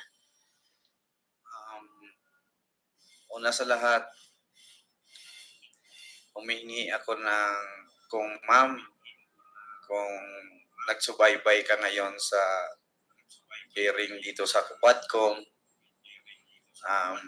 patawarin niyo po ako na nadala sa o na uto-uto sa panahon na yon na idamay ka po na walang katotohanan naman. At ang picture na yon, nagkataon lang na pumasyal ang pamilya ko sa baybay at nakita tayo at nagpa-picture ako. Yun ang ginawa nilang ebidensya. Ma'am, taos ko sa kaloob-looban from my heart, I ask, sorry talaga po ma'am. At kung ano mang plano mo sa ginawa kong buhat o sala o kalambigitan sa droga, pagdiin, o kung sa imong buhaton, andam ko mo dawat ma'am. Pero ang ako alang ihangyo, mangayo ko nimo masaylo sa akong gibuhat. Kay na-pressure ragyut ko ma'am, naluoy ko sa akong mga anak, nagagmay pa kayo atong panahon na, patay na akong papa, o ako mamatay, mag-unsa na lang akong mga anak, maong gibuhat na ko, na buhat-buhatan ka o magtumo-tumo o istorya kabahin sa kalambigitan sa droga. Once again, sorry kayo ma'am. Handa po akong harapin kung ano ang plano mo sa akin po. Mr. Chair, can we please have a translation of what he said? Dami ang trabaho ni Chairman. The chair of the committee, but now I can become the translator and the interpreter. Ang sabi po ni Kerwin Espinosa, siya ho ay humihingi ng kapatawaran kay Senator Laila de Lima sa kanyang ginawang mga statement implicating her sa usapin tungkol sa droga at gumawa ng kwento. No? Gumawa sila ng kwento para masama dun sa kwento, sa narrative ng pagkaka-involved ni Senator de Lima sa usapin sa droga. At sabi naman niya na handa rin siyang harapin kung ano man yung aksyon na gagawin ni Senator de Lima kay Kerwin Espinosa. Does that satisfy the good Congresswoman from Batangas? I am totally not familiar with Visayan language. How about your message to Senator Bato? Sir, Bato de la Rosa, sana po magbago na tayo na iwasan natin na gumagawa lang ng senaryo dahil sa politika na masira ang isang tao kasi hindi kalyado natin. Iwasan na po natin at huwag na natin gawin. Sana nakikinig si Bato. Pilitin na gumawa ng kwento para lang mapin down ang isang tao. Yun lang po. Mahilig pala siya sa pin down, kaya pala yung si Maslog, binantaan niya. De la Rosa, we will pin down. Na mensahe. Sabi niya gano'n, isang araw, galit si Bato. Sa ating Pangulo noong ang Ano ko lang kasi pinagbigyan ako na makapagbigay ng mensahe. Mr. Duterte, sana po i-validate niyo po bawat report na marinig mo sa iyong paligid na ganito, ganyan, ganyan, si Fulano. I-validate nyo ng maigi para walang taong masaktan. Lalo na ngayon na tumakbo ka ng mayor, huwag kang magpasulsul sa mga nakapaligid sa iyo. Yun lang po. Last, Mr. Chair, I understand that your family went through a lot because of this incident. If your father is watching you right now, anong mensahe mo kay Mayor Espinosa? Ang mensahe ko kay Daddy. Yan na naman, naiyak na naman. Kay Daddy niya yan eh. Alam mo, napakasakit po talaga yan. Hindi natin, ito na, dapat maintindihan natin yung pag-iyak ng ganito ng isang anak na nawala ng ama dahil pinatay ng bala. Dahil sa utos, kung sino man. Ganyan po yan eh. Kaya yan, hindi makapagsalita. Alam nyo, mababa rin ang luha ko pagdating sa ganyan kasi talagang maramdaman mo yung ano eh. Tatay mo kasi yun eh. Ayan, hindi mo makapagsalita si Espinosa. Ang mensahe ko sa daddy ko. Oh my goodness. Kung saan ka man naroon, huwag mo kaming abayaan, i-guide mo kami hanggat makuha ang hustisya ng iyong pagkamatay. My goodness. Salamat sa lahat na pinadama mo sa amin nung ikaw ay nasa kapiling ka pa namin ng bilang ama.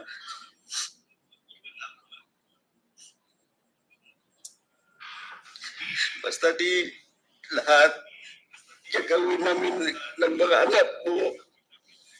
Sabi. Na makabit anesthesia. Iyak ng isang anak na nawala ng ama. Dahil sa karahasan. Wala, di na ako Alam ko, naiyak din yung mga nanonood. Wala tayong magawa. Ganyan ho talaga. Yung totoo yan eh. Live po ito. O pati nasa likod, nag-iiyakan. Para makuha lang hustisya, di mo.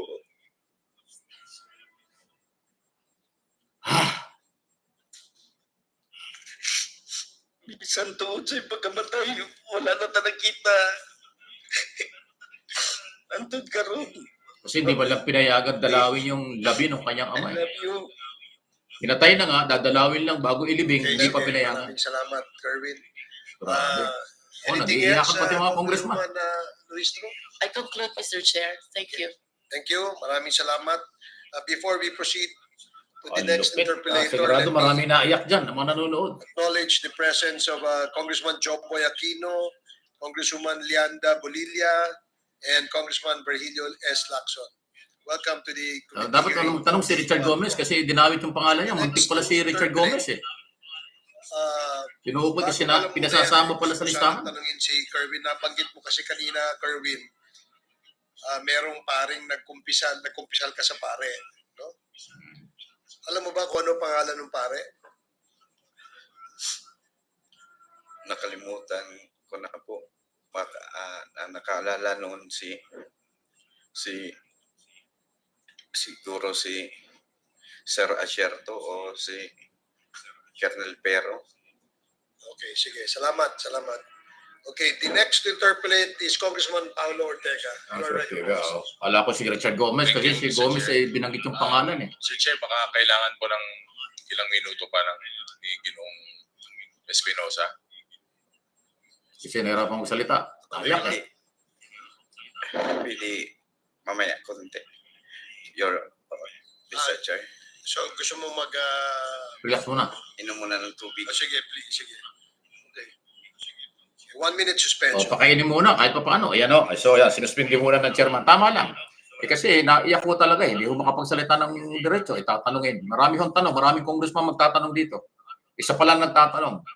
Pero napaiyak na ho ni Congressman Luistro dahil nga ho sa kung anong mensahe doon sa kanyang ama kung sa man nandun doon. Natural, anak yan eh. Maiyak talaga.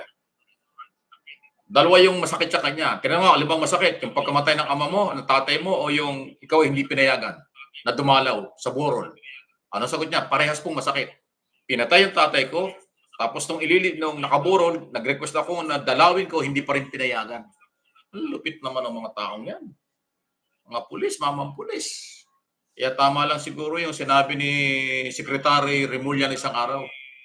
Kailangan linisin ng pulis. Mawala yung palakasan at politika sa pulis. Pasintabi na po. Kakaunti na yung ganyan. Lalo na ngayon, under President Marcos, nililinis talaga ang pulis.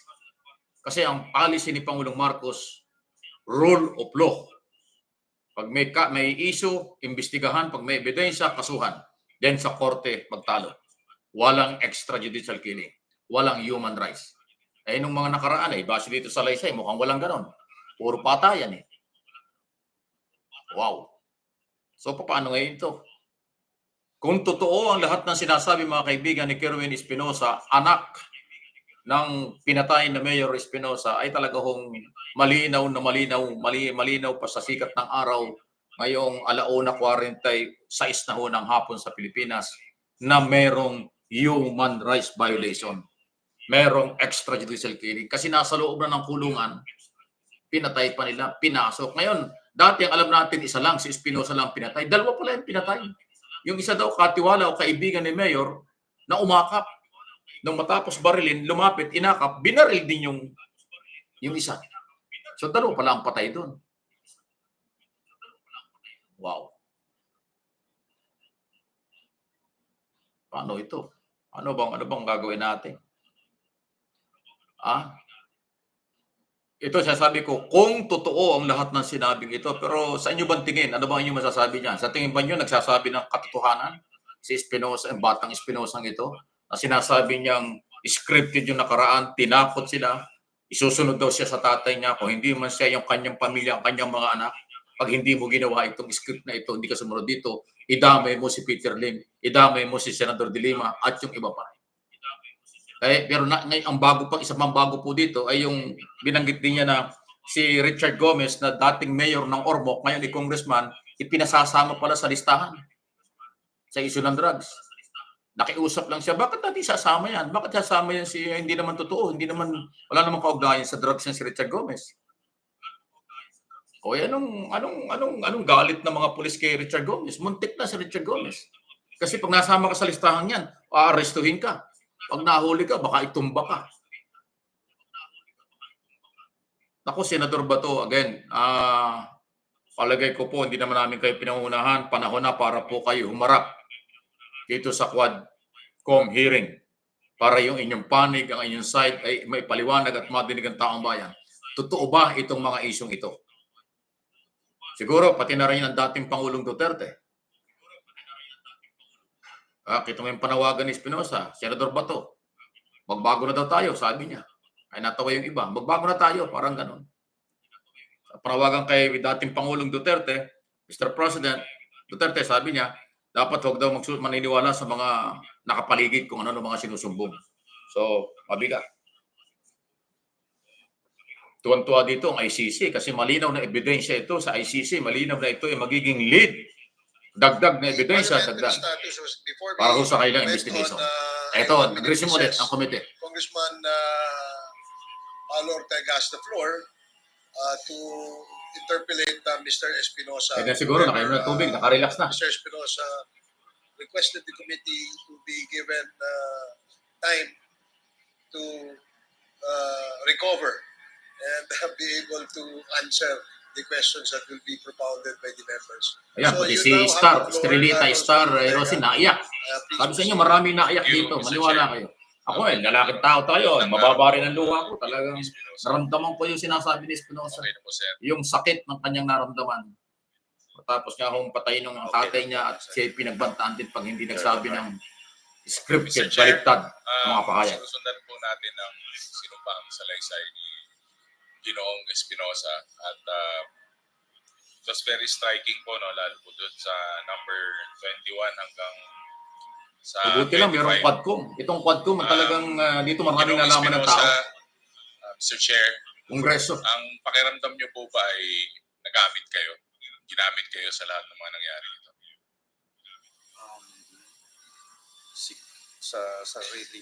Sa sarili ko, pagkaintindi sa aking sarili, nagamit ako at naging biktima lang sa mga nangyayari. Ginamit Kung at biktima. sa sinumpang salaysay niyo muli, nung kayo po ay medyo napilitan na sabihin po at magturo po ng mga taong inyong napagbintangan at mga taong naidamay, ang emosyon po ba na nararamdaman nyo ay yung takot po para, hindi po para sa sarili nyo, pero para po sa mga mahal nyo sa buhay? Opo. Yes po. Mga anak kasi. May knowledge po ba kayo? Meron po ba kayong kaalaman kung ano po tong narcolist na to, paano binuo, paano ginawa, paano inayos, paano na-validate, paano po nilagay yung mga pangalan, which is nandun nga po yung mga pangalan niyo po. Your Honor, sa sariling pagkaintindi ko at sa sariling analisar ko, parang yung nakarang administrasyon, pag hindi ka kakampi nila or kaalyado, pwede kang ilagay sa narcoles. Gano'n? Yun lang po ang ano ko sa... Pag hindi ka kaalyado, ilalagay ka sa narcoles. Itong narcoles na ito kasi maraming inosente, maraming malinis na tao, may mga na sali sa narcoles, hindi nga marunong magsigarilyo, nasali na sa narcoles. Walang insaktong validation. Bago ilagay sa narcoles, sana imbestigahan talaga ng mabuti kung talaga bang totoo. Yun lang po. Mr. Chair, from the interpellation of the Honorable Jinky Luistro, sabi nga po niya, she's malaking hiwaga po kung paano ginawa itong narcolis na to, kung paano po nagawa ang listahan na yan. At based po sa mga statement saka sworn affidavit ni Ginoong Espinosa, para po siyang parte po ng pelikula. Para po siyang parang nagamit po siya sa isang parang pelikula nga yung ginawang buhay. Bigger picture, Mr. Chair. Naggamitan. Nanakot pag hindi ka sumunod, papatayin. After po nung nangyari sa inyo, nagamit din po yung sitwasyon nyo na parang lalong gamitin itong narcolis na mag-instill po ng fear, magbigay po ng takot at magbigay ng certain alertness po sa mga kasama sa listahan na yun. Sino bang gumagawa niyang lista yan? O gawa-gawa lang, gano'n? Ulitin ang katanungan. Mr. Chair, Ginoong Espinosa, naniniwala po ba kayo na yung sitwasyon nyo ay ginawang example po para sa mga iba pa pong nakalista sa narcolis, parang ginawang sample, parang ginamit po yung exact situation nyo sa pagturo ng mga pinagbibintangan sa nangyari po sa inyong ama? Naniniwala po ba kayo na parte po lahat to ng mas malaking, sabi nga nila, mas malaking script, mas malaking pelikula? Opo. Ito ay lahat scripted. Lahat scripted. Lahat gawa-gawa lang. Mga nilalagay nila sa... Pero ang problema, may buhay na nawala. Ang buhay hindi na naibabalik eh. Di ba mga kaibigan? Sa gobyerno. Di bali sa pelikula, script lang yan. Kahit na ano mangyari, buhay ka pa rin. Pelikula lang. Ito, totoong Mr. buhay. Chair, I would just like to put on record na marami pong pagkakataon na yung mga kritiko po at nagbabato po sa Quadcom ay sinasabi na ang Quadcom po ay merong script. Pero nakikita po natin ngayon based po sa ating investigasyon sa napakatagal na po na ginagawa ng mga different committees na tila po parang ang script po hindi po nanggaling sa mga investigasyon natin. Nagagamit po itong narcolist, nagagamit po itong mga ganitong sitwasyon para po parang pinaglalaroan yung mga tao. Ginagawa sila mga pawn. At nakakalungkot nga po dahil nakikita po natin yung mga iba't ibang biktima, lalo po sa mga extrajudicial killings at yung mga parte po ng listahan na to, Mr. Chair. Hindi na po ako magdadagdag ng mga tanong, Mr. Chair. Bibigyan ko po ng oras yung mga ating ibang kasamahan. Salamat po sa oras, Mr. Chair. Salamat po, Ginoong Kirby. Ayun. Sino kayo susunod? Thank you, Congressman Ortega. Oo nga. The next Walang script talaga. is Congressman Rog Gutierrez. Si attorney. Ito, abogado ito. Party list. Good afternoon po sa ating mga resource persons. Magaling ding abogado itong batang ito. Kay Mr. Espinosa in relation to the testimony that he has bared today. Unang-una sa lahat po, I think short manifestation, as properly mentioned by Congresswoman Jinky, napakahirap po. Sana po maintindihan po ni Mr. Espinosa, as much as we appreciate po yung pag-coming forward dito at pagbibigay ng testimony po sa events na ito. Generally, mahirap po talaga pag ito ay based on recantation or pagbabawi ng Kasi yung mga abogado yun ang train nila. Alam nila yan. Mahirap talaga yung nagbabawi. Minsan mahirap na wala. In general, this doesn't mean naman po na we will disregard. Kasi totally binago niya kanong statement ni Espinosa sa Senado noon. Ngayon, ibang-iba na. Dahil nga daw, buhay ang nakataya noon. Kaya siya sumunod. Ngayon, hindi na. Yung circumstances, minsan merong kasamang duress or tinatawag natin na pinipilit po kayo through other circumstances. So, naintindihan po namin yan. But to further flesh it out, we just like to go through it. Kailangan po talagang suriin yung testimony. So that, Mr. Chair, yung first na question ko po kay Mr. Espinosa. Napaka-interesting po, no? Kasi sa yung sinumpaang salaysay, nabanggit po ninyo in paragraph 2 na unang po pong nalaman yung balita tungkol sa pag-include po sa inyo ng inyong ama sa narcolist. This was sometime in June 2016 nung nasa Malaysia po kayo. Is that correct po, Mr. Chair? Hindi, mga August na po. Mga August. Mga August na po or July. Mga last week of July. Mga ganon. That's the first time po na nalaman nyo na nasa narcolist po kayo? Yes po. So yung nabanggit po na June 2016 is nung umalis lang pala kayo for Malaysia? Wala na po ako dito. Okay. So to clarify po, June 2016, pumunta po kayong Malaysia and then before kayong umuwi, nalaman nyo lang sometime in July. Opo, yes po. And Mr. Chair, I'd like to direct my question to the PDEA. May we verify when was the first time that the former president released the narco list?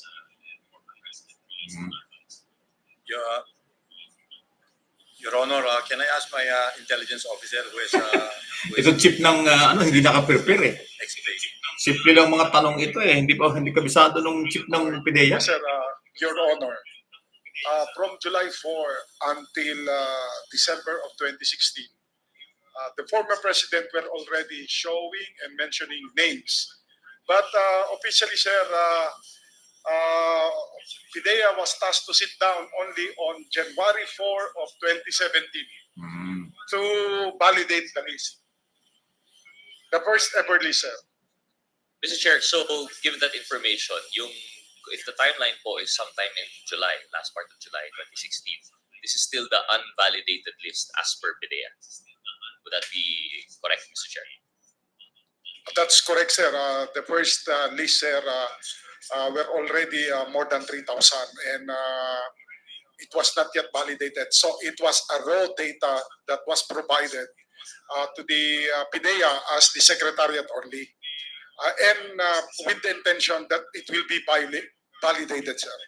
So, Mr. Chair, although this is still later on po in our interpellation, pero as we can see, the the end result of having been included Alam mo in this yung drug mga list on planted na official ebidensya, July tanim 26. ebidensya, Nagkaroon na po napaka ng karumal-dumal na operation kasalanan yan. or Kasi isang yes, taong actually, there was an sibilyan, walang operation, Mr. inalaman, Chair, tataniman with ng the baril, PNP, they tataniman ng actually bala, conducted a ng raid, drugs, and this tapos was aarestuhin. generally attributed to being Sasabihin, kanya yun. included Di in ba? the list. Karumal-dumal. So we could see, Mr. Chair, and I understand that Yan this ang will not be dapat something that we pinaparusahan ng can death answer. penalty, But mga the nagtatanim ng original ebidensya. unverified list as of July Sisirain ang already buhay at resulted in these pamilya operations. ng mga But taong we'll go to that as bibiktimahin sa tanim ebidensya. proceed.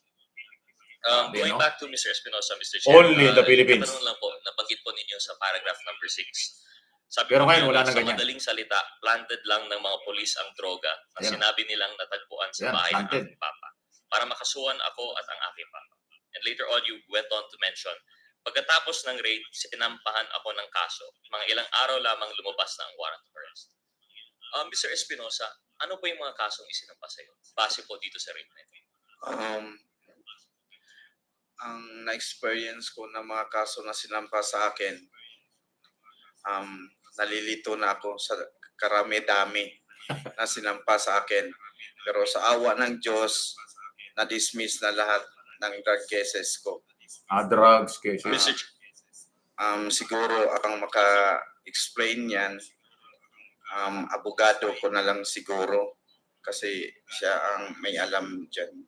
Mr. Chair, under our rules, generally the lawyers who assist the resource persons are Kaya here speak, to ano, just tama. simply manifest or inform their clients of the rights that they may have in this committee. But in this instance, Mr. Chair, since we do have him present, nervous niya. the Baka committee pwedeng will pagsalita amenable yung lawyer to para ma-explain ano ba mga kaso. answer regarding what this question. Yes, I think we can allow the counsel of Mr. Espinosa to Only, respond to explain the question cases. raised by Yun lang. Congressman Walang Gutierrez. interpretation, walang ano. Attorney Basta explain lang ano yung kaso. Can you please respond Yun lang. Tatanong ako ano mga kaso. the questions raised Actually, by dismiss naman pala eh. Congressman Gutierrez? Thank you, Mr. Chair, for the indulgence. Mr. Chair, with that, I'd just like to reiterate po. No? So in the case po, in the sinampahan sa Laysay, nabanggit po sa paragraph 6 na may ilang mga kaso na sinampahan din si kay Mr. Espinosa. May we know then from the lawyer of Mr. Espinosa, Ayan. the nature of these cases and their status po. Good afternoon po. Good afternoon, Mr. Chair and the committee. Your Honors, ang mga kaso pong isinampa kay Mr. Espinosa ay ang mga sumusunod po. Related po to sa conspiracy to commit illegal drug trading. Ito po yung resulta ng kanyang pagtestigo sa Senado. Lahat po ng salaysay na ginamit sa Senado po na sinabi niya, yun po yung ginamit na ebidensya to file the following cases. Sa RTC 64 Makati po, illegal drug trading case. Na-dismiss na po ito noong December 17, 2021 based on demurrer to evidence. Pangalawang kaso po sa RTC 65 Makati, illegal drug trading case. Na-dismiss na po ito noong June 6, 2023, demurrer to evidence granted. Pangatlong kaso po, yung illegal possession of firearms and explosives. Ito po yung raid na lumusob yung grupo nila Joby Espinido on the pretext na may armed men sa bahay nila Mayor Espinosa. Tapos pagdating po doon, ang kwento ni Kerwin, nilapag na lang yung mga bangkay at yung mga balat granada. RTC 16 Manila, case dismissed po ito noong September 4, 2023. Decision granted, acquittal in both cases. Next po, pang-apat na kaso, RTC 51 Manila, illegal drug trading case. Case dismissed on December 13, 2023, demurrer to evidence granted. Panglimang kaso po, RTC 14 Baybay Leyte, illegal drug trading case. Case dismissed on June 5, 2024, demurrer to evidence granted. Lahat po ng drug cases na dismiss on the ground na the prosecution failed to prove its case. So Kahit walang isang ebidensya. beses po, hindi ho nagtistigo si Mr. Kerwin, dinismiss agad ng mga husgado. So Bilang po. na-dismiss ang lahat ng Thank kaso you, about Mr. illegal Chair. drugs Mr. Chair, against do we Espinosa. have, sorry, through the siguro to direct to the committee secretariat, do we have members of the DOJ or perhaps the National Prosecution Service present? May we ask them to join us for some clarificatory questions? DOJ, the representative of DOJ. Karamitan na siguro, paano dismiss? Kasi parang walang ebidensya, sinasabi ng lawyer. Hindi na patunayan ng prosecutors, ng prosecution panel, yung mga kasong Thank you, Mr. sinampa. Chair. Mr. Chair, just Makati at to Quezon City, clarify at po sa Manila. ating dito lahat. Although I think as for lawyers familiar po sila sa demure of evidence din. But Mr. Chair, may we ask first question to the DOJ. Ano po yung position po natin sa DOJ? I'm Provincial Prosecutor, Assistant Provincial Prosecutor James Orvin Escalona, from the DOJ Iacan. Mr. Chair, would this mean by your virtue of your position, you were tasked with the specific cases of Mr. Espinosa or hindi po kayo aware? And were the cases of Mr. Espinosa under your jurisdiction? No, sir. Wala yun pala eh. So, hindi Actually, niya we alam. were invited because, Dapat National Prosecutors Director issues Office ang tanungin. Yes. Yung opisina In ng... that case, Mr. Kasi Chair, ang just a National simple question to Prosecutors, General merong Lee, National the Office good gentleman from the DOJ under here to DOJ. explain what the demure to evidence is. Yes, sir. Demure to the evidence is, it's a process wherein it would appear that the evidence of guilt was not strong enough. Kaya palang daming mga nangyari noong nakaraan, no? Di ba? Thank you, 23,000 Mr. Chair. ang So namatay. generally po sa proseso ng ating korte, the Sabi nga ni Espinosa, prosecution kahit di would marunong present magsigarilyo, evidence adik, and the defense would also tutumba be na lang. allowed to present their own evidence to refute the allegations. However, Hindi in ho the nang case of nangyari. No? error, Kakalungkot, ano? Maraming the nadidismaya, defense pero feels yan that ho yung the nangyari. Ano prosecution gagawin po, natin? napakahina po ng kanilang kaso to the point that they no longer need to present their own evidence in defense. Would that be a fair statement po, Mr. Chair? Yes, Mr. Chair.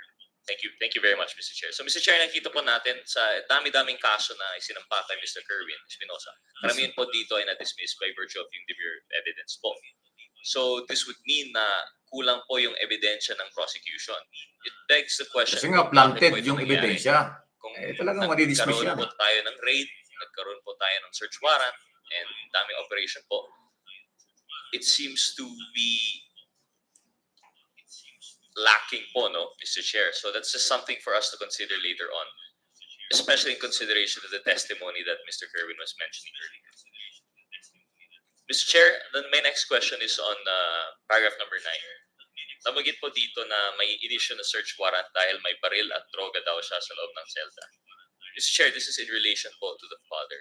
Ano po yung information na alam niyo po dito, Mr. Espinosa? Kasi syempre naintindihan po natin, wala naman po kayo dito sa selda, hindi naman po kayo May baril at saka drugs sa selda, parang posible naman. Saan niyo po narinig yung information na Alam ng kulungan, may gabaril pa. yung basis ng search warrant ay dahil may baril at may droga daw?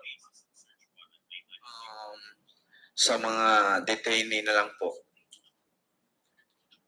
Sabihin mga nakakulong, kapwa... Thank you, Mr. Chair. So, sa detainees lang. Again, this is mga reminiscent nakakulong, of what kapwa bilanggo. Congresswoman Luistro mentioned na while we would like to give credits to the testimony, hindi po to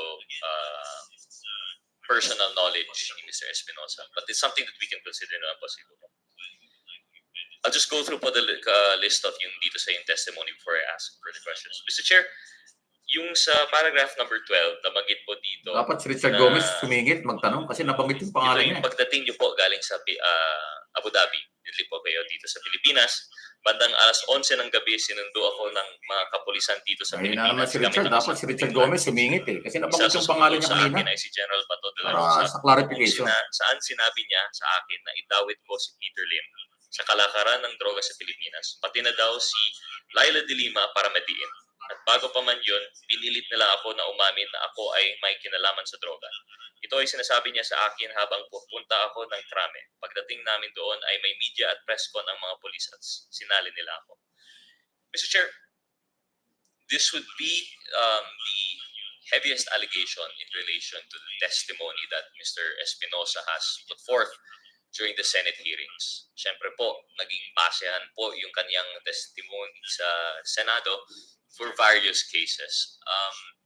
And I understand, Mr. Chair, we don't have a representative here to tell us kung gaano ka. But perhaps, Mr. Chair, I can ask the Dismiss na nga yung mga lawyer, kaso. Mr. Espinosa, to his knowledge. Mr. Chair, yung testimony po ni Mr. Espinosa na binanggit niya sa Senado, was this made the basis of the cases against Senator Laila de Lima?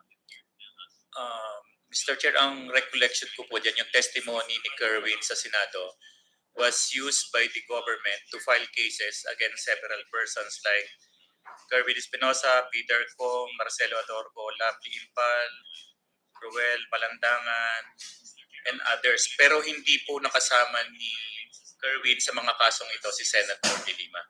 Ang nangyari po dyan, yung testimony niya sa Senado na sinasabing nagbigay siya ng 8 million kay Senator De Lima. Yung testimony na yon, together with the picture taken sa Baguio, ginamit po yon ng DOJ panel to file case against Senator De Lima doon po sa 3 illegal drug trading cases sa Muntinlupa na na-dismiss na rin po yung 3 yon. Doon po, nabanggit, inattach po yung Senate transcript at yung affidavit panghukuman ni Kerwin to link Senator De Lima into the illegal drug trading cases sa Muntinlupa. Pero hindi po naipresenta si Mr. Espinosa sa Muntinlupa courts because some cases were dismissed based on demurrer to evidence din po. Based sa recollection ko po. Thank you, Mr. Chair, for the clarification. So, Mr. Espinosa, nabanggit po ninyo dito, ito siguro ang naging reason po kung bakit kayo nag-testify sa Senado. At kayo po ay napilitan na ngayon, sinasabi na hindi po totoo yung mga nabanggit mo sa Senado. Mr. Chair, additional question. Were there other instances po na kayo po ay nag-testify? Ever ba, na-invite po ba kayo sa any of these cases, whether against Ms. De Lima or any of the other persons? Or lahat po talaga nito ang basihan ay simply yung affidavit dun sa Senado? Wala yata.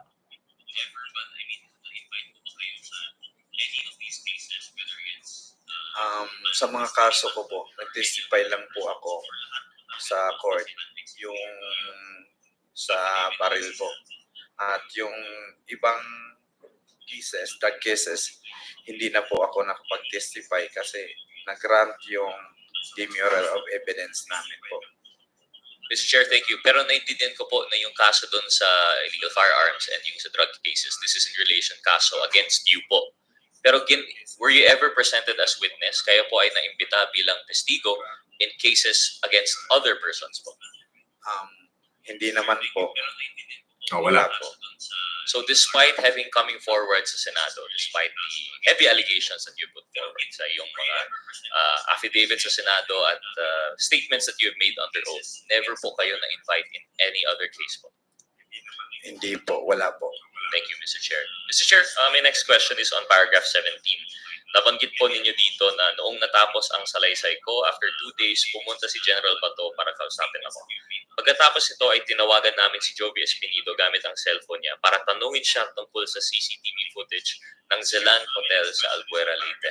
Mr. Chair, ano po yung significance nitong CCTV footage? Kasi po, if I'm not mistaken, nabanggit mo lang dito, very specific detail po ito, na pinahanap itong CCTV footage, pero hindi po nabanggit in any other portion, I think, of your affidavit. Ano po yung kinalaman ng CCTV footage sa inyong salaysay? Mr. Chair, CCTV na yun, hinanap ni General Bato dahil sa pagbigay ng aking ama ng pera kay Colonel Marcos sa panahon na yun. Kaya hinanap yung CCTV footage at yung hard drive. Yun po. Mr. Chair, si Colonel Marcos ay binanggit ko rin sa affidavit. If I'm not mistaken, ito, number 23. Noong andun ako sa Senado, sinunod ko lahat ng nakalagay sa affidavit dahil may kopya ako. Pero lahat ng sinabi ko doon ay walang katotohanan. Ang totoo lang doon ay yung binanggit ko na humingi si Marvin Marcos ng 4 million pesos sa papa ko para sa kampanya ng asawa niya. Ito po ba yung incident na binabanggit niyo? Yes po, Your Honor. Mr. Chair. Thank you, Mr. Chair. I have no further questions on the affidavit, but I will now ask other questions na lang po in general. So with that, Mr. Chair, this Marvin Marcos that you mentioned is the same Colonel Marcos that you pointed out earlier. Is that correct, Mr. Chair? Yes po. Mr. Chair, before I proceed to the questions for Mr. Marcos, for Colonel Marcos, I'd just like to reiterate po yung aking nakikita dito sa affidavit ni Mr. Espinosa. It would seem that these are very heavy allegations, but generally can be run down into two. especially in relation to the investigation of the Quadcom. Una po, nakikita natin isang operational modus nila regarding if ever it is proven to be true, of course. We still have to take into consideration that there was a recanting. So hindi pa naman tayo sigurado versus yung other oath niya, other statements under oath niya. But it seems to be that first there's an allegation, heavy allegations regarding the conducting of the extrajudicial killings, if it can be categorized as such, in relation to the father of Mr. Espinosa. Dahil po nakikita natin na isama siya po sa narco list, nag-operate po yung police, and it resulted in death.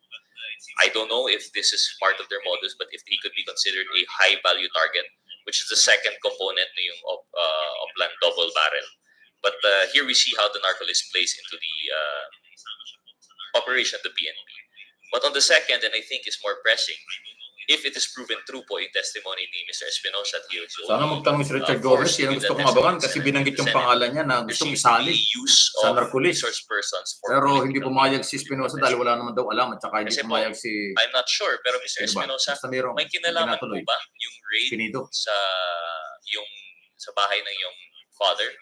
Or even the killing of your father dun sa ginawang alam mo si Richard Gomez dapat mula nung banggitin ang kanyang pangalan kaagad-agad nagtanong siya para malinis yung pangalan niya at nang malaman ng tao kung ano ang totoo.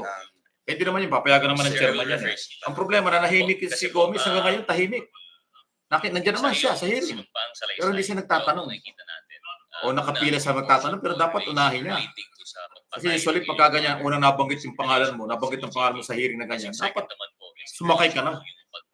Linisin mo na yung pangalan mo o tanungin mo kung bakit ka gustong idawit o idamay. Diba? Pero si Richard Gomez, mukhang naghihintay yata ng bagsak ng ulan. Wala namang ulan. Yung pag-raid sa bahay, yung pagpatay sa kanya yung search warrant, ito po ay part ng modus para ikaw ay pilitin sa Senado or separate naman po to as part of EJK? Siguro sa aking sariling pag-intindi, related po. Related po. Okay. So tingin niyo po, ang ginawa po sa inyong tatay ay related na para takutin po kayo? Opo, sa aking sariling pagkaintindi. Pero yung nabanggit po ninyo dito sa affidavit, na-mention mo po kasi sa paragraph 23, na ang totoo lang doon ay binanggit ko na humingi si Marvin Marcos ng 4 million sa papa ko. Is this part siguro po ng motive ng nangyari po doon sa iyong tatay?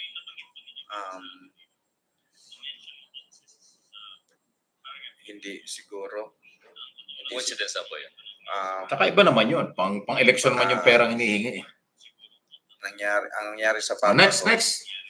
Dapat mabilis ang pacing ng mga tanong at saka para mag-iba naman.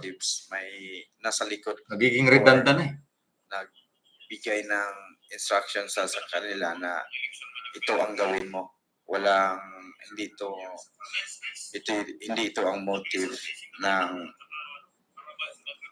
yung pagbigay ng 4 million kay Senator kay Sir Marcos. Colonel Marcos po yun, police po yun. I'll now be directing my questions to Colonel Marcos. Ayan na, tatanungin si Marcos, bakit nangingi ng 4 million? Meron pong nabanggit po dito na aligasyon regarding po na yung 4 million pesos na hiningi daw po ninyo kay former Mayor Espinosa. Mr. Chair, do you confirm or deny this allegation?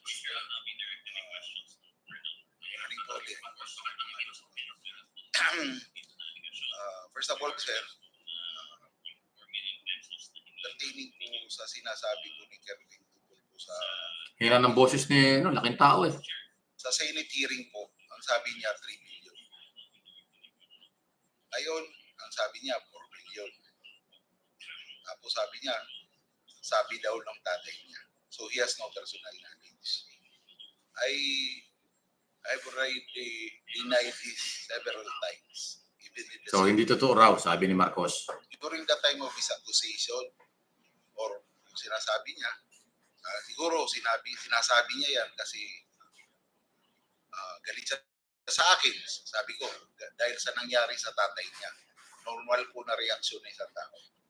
Pero para tumanggap po ako ng ganung klaking pera galing sa kanya, sabi pa niya, campaign period. Nasa Albuera po ako, election na week na po. Tapos na ang campaign period. Hindi naman ako, sabi ko, during that time, I was only the Deputy Provincial Director of Leyte PPO. Handling administrative So, matters. dinidinay I niya. was Hindi deployed totoo yung in Albuera 3 milyon o 4 for milyon. election purposes. Yun ang sinasabi ni To Marcos. supervise only the 4th district. Pero si Marcos kasama ho Was doon sa considered pagpasok as a doon sa selda hotspot. na pagpatay doon sa Hindi ko tatay ni kailangan Kerwin. manduhan ang mga polis doon. Ano pa man. Hindi naman ako provincial director. Hindi ako regional director. Hindi rin ako operative ng illegal drugs para proteksyonan siya on something that I will ask for exchange for money. And I want also to straight, sir, Mr. Chair, to the record. Ulitin ko po, the murder case files against us to the death of his father and Raul Yap, we were all acquitted by the court. We were, kumbaga, Dismiss? Mr. Chair? we were vindicated, kumbaga, nabigyan ng justisya yung mga akusasyon sa amin. Dismiss yung kaso laban sa kanya.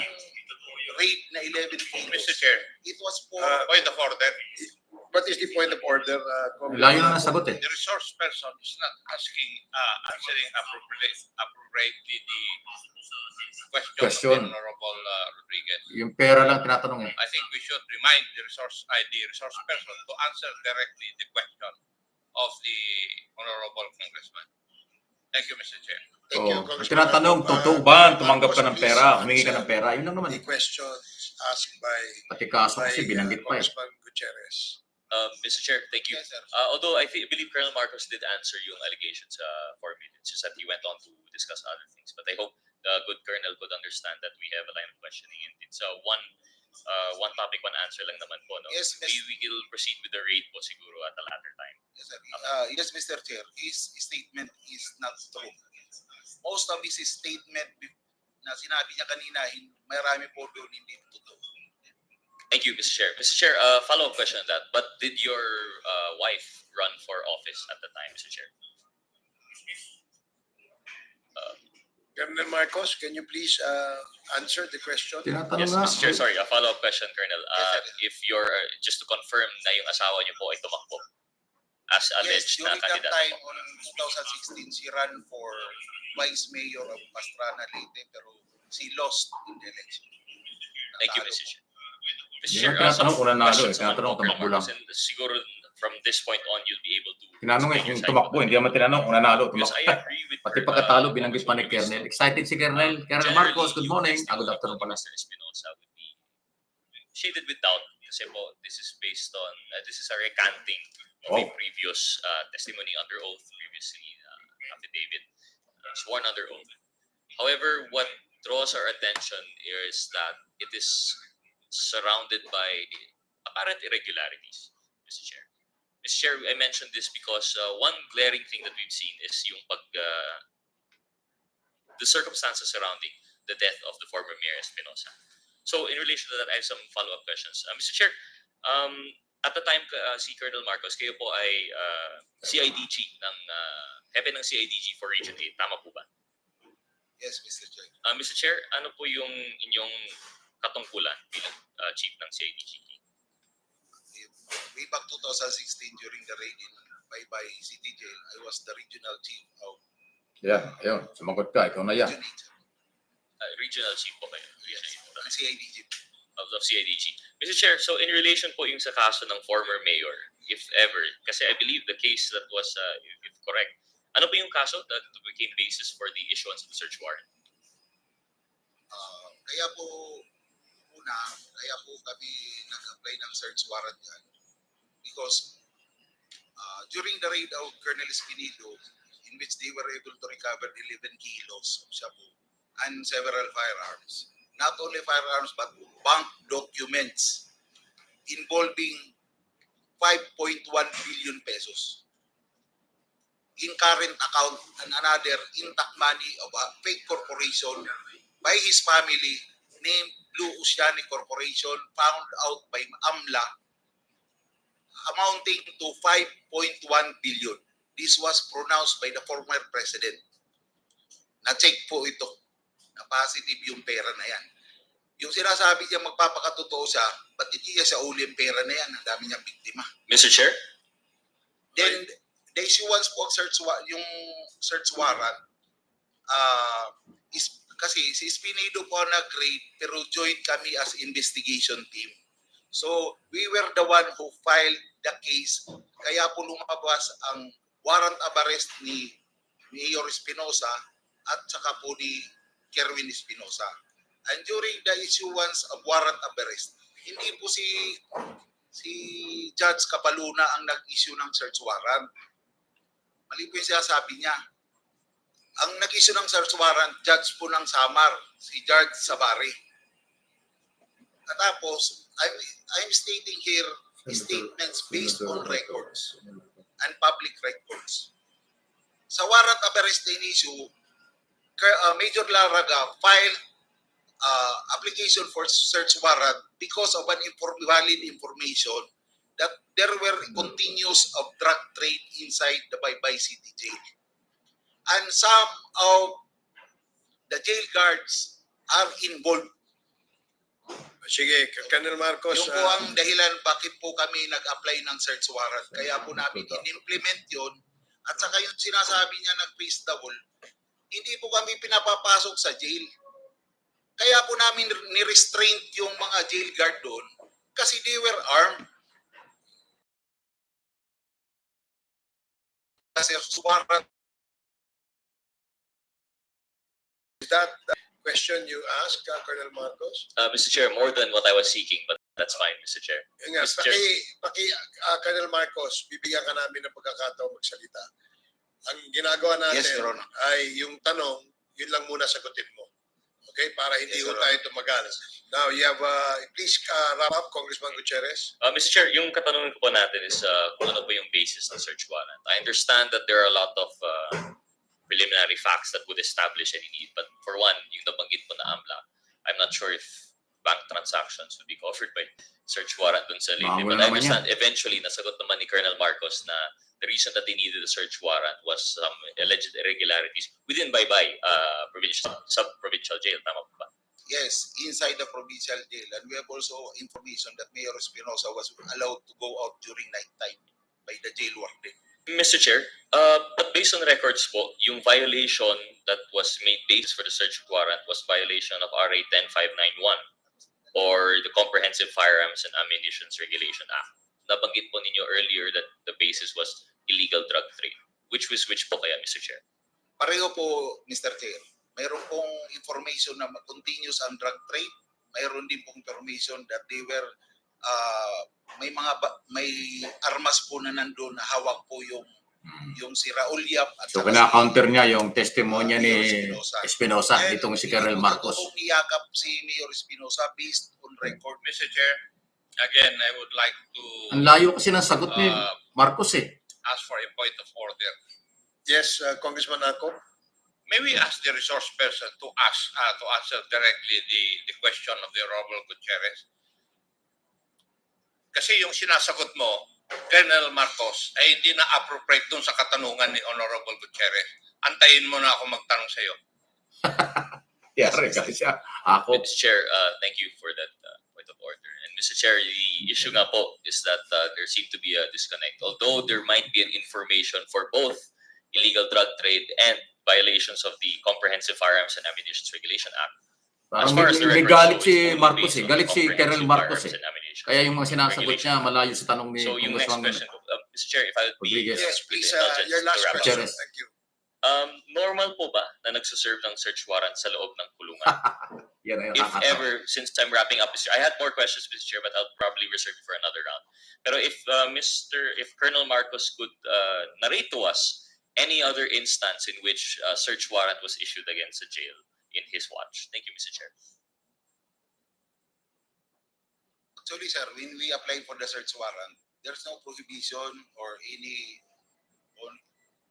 o kasi regular na nag-exist. We asked other judges kung may prohibition ba na mag-apply kami ng search warrant sa isang jail facility or any government facility. Wala naman daw po. So we tried applying and it was granted. Yun lang po. No other reasons po, sir. Mr. Chair, yung second question ko po, have you ever sought or applied for a search warrant for a jail in any other circumstance?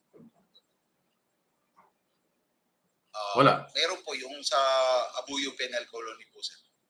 Mr. Chair, and what was the result of that application? It was also granted, sir. And the result of the operation, Mr. Chair? We were able also to recover illegal drugs inside. Thank you very much, Mr. Chair. Given that my time is up, I will Okay. yield the Ayan. other interpellators. Ayan, Maraming salamat po, Colonel napagsabihan Marcos. tuloy si Marcos kasi Thank you, ang Congressman mga sagot niya Gutierrez. parang nigalit The eh. next to interpellate is Congressman Jay Kunghun. You have 10 minutes. Thank you, Mr. Chair. Mr. Espinosa, dito po. Yes. Mr. Espinosa. Nasaan si Richard Gomez? Nawala na. Magandang hapon po sa inyo. Dapat siya nagtatanong dahil binanggit yung Tama pangalan po niya. ba yung Muntik na. narinig ko na nag-file po kayo ng COC for mayor ng Albuera Leyte? Yes po. Mr. Chair. Bakit niyo po naisipan na ngayon lumabas o magsabi ng katotohanan, lalong-lalo na rito sa Quadcom? Siyempre, panahon ng eleksyon ngayon. Baka naman po mamaya isipin na ginagawa niyo ito para sa election campaign o sa media mileage. Ginagawa ko to na lumutang dito sa Quadcom kasi napanood ko marami nang lumutang na mga biktima sa EGK na marami nang naglakas na loob na isiniwalat ang mga hinanaing nila sa pangyayari ng patayan sa ating bansa sa EGK. Yun ang nag-udyok sa akin kung bakit ako lumutang dito sa Quadcom. Walang halong politika po ito. Okay, Mr. Espinosa, kasi gusto lang po nating siguraduhin na ang iyong motibo maayos at nararapat. Ang hangad ko at ang purpose ng aking paglutang dito, hindi politika, kundi ang hustisya na makamit naming pamilya sa aming ama na pinatay na parang hayop. Mr. Espinosa, bakit naman po parang ang sobrang malas po ninyo ng inyong pamilya? Ano po ba ang naging motibo para ilagay ay inyong pangalan ng iyong ama at ikaw sa listahan? Kasi hindi po kami supporter ni Presidente Duterte. Noong kapanahonan na tumakbo ang papa ko. Yung pala yun. Tingin mo yun naging dahilan, Mr. Chair?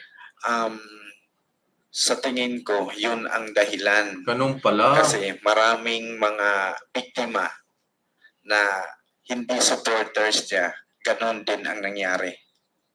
Ganun pala, hindi pala sumuporta sa Mr. Chair, Duterte may administration. nabanggit ka na Ayun, nandun pa si Richard Gomez, hindi pala umuwi, yun, nasa dulo. Nung humingi siya ng tulong dahil nasama siya sa listahan ng dating Pangulong Presidente Duterte, sabi niyo kinonsulta ninyo ay isang Attorney John Ungab. Tama po ba? Tama po. Ito po ba yung Attorney John Ungab na pinatay noong February 20, 2018? Saan napatay po? Sa Cebu. Sa Cebu po. Pinatay po ba ito? Yan po. Tama po yan. At yung piskal na si Mary Ann Castro, siya rin ba yung Mary Ann Castro na pinatay noong January 17, 2019? Opo. Okay, thank you. Lahat ng tumulong sa amin, pinapatay. Pati si Attorney Bato, may isa pa na abogado na pinatay din sa Tacloban. Sinong attorney ba to ito? Kasi baka mamaya magkaroon tayo ng confusion eh. Rogelio Bato. Family name niya ay Bato. Pinatay din sa Tacloban. Sino tingin mo nagpapatay sa kanya? Siguro mga nasa matataas na pwesto yun. Okay. Kasi ipinagtanggol ang karapatan namin. Gusto nilang wala sigurong magtanggol sa amin. Kaya lahat ng tumulong sa amin, patay. Grabe, no? Thank you, Mr. Chair. Mr. Chair, pwede po ba akong magtanong sa Commission on Human Rights, Mr. Chair? Please proceed. Sa Commission on Human Rights, Meron bang Yan mga ang maganda sa na-file sa inyong Kongreso, kaso Congressman. na sa EJK? Nakikiraan sila sa chairman. Respeto ang noong chairman. panahon Kaya ng merong drug order war sa yung inyong commission? question and answer. Sa Senado, nagsisingitan, nag-aagawan sila ng tanong. Ito maganda rito, may order talaga. May rules. May disiplina. EJK cases filed before the Commission on Human Rights 2016 to 2022. Pwede po bang makahingi ng description ng mga kasong na-file sa inyo regarding sa EJK? Yes, Your Honor. Noong nakaraang commission po, Commission on Bank 5th, meron pong inilabas ang commission na report on investigated killings in relation to the illegal drug campaign. Nilabas po ito noong April 2022 ng huling komisyon ng Commission on Human Rights. Ang mga datos po, base po sa records namin, Your Honor, ay, allow me to check my file, sir. Well, siguro, yan na lang muna ang ating coverage ngayong araw na ito. Ano, ha? At mamaya, babantayan ko kung ano man po yung mga bago ay gagawin natin sa mga susunod na video natin hanggang sa live uli natin bukas sa umaga.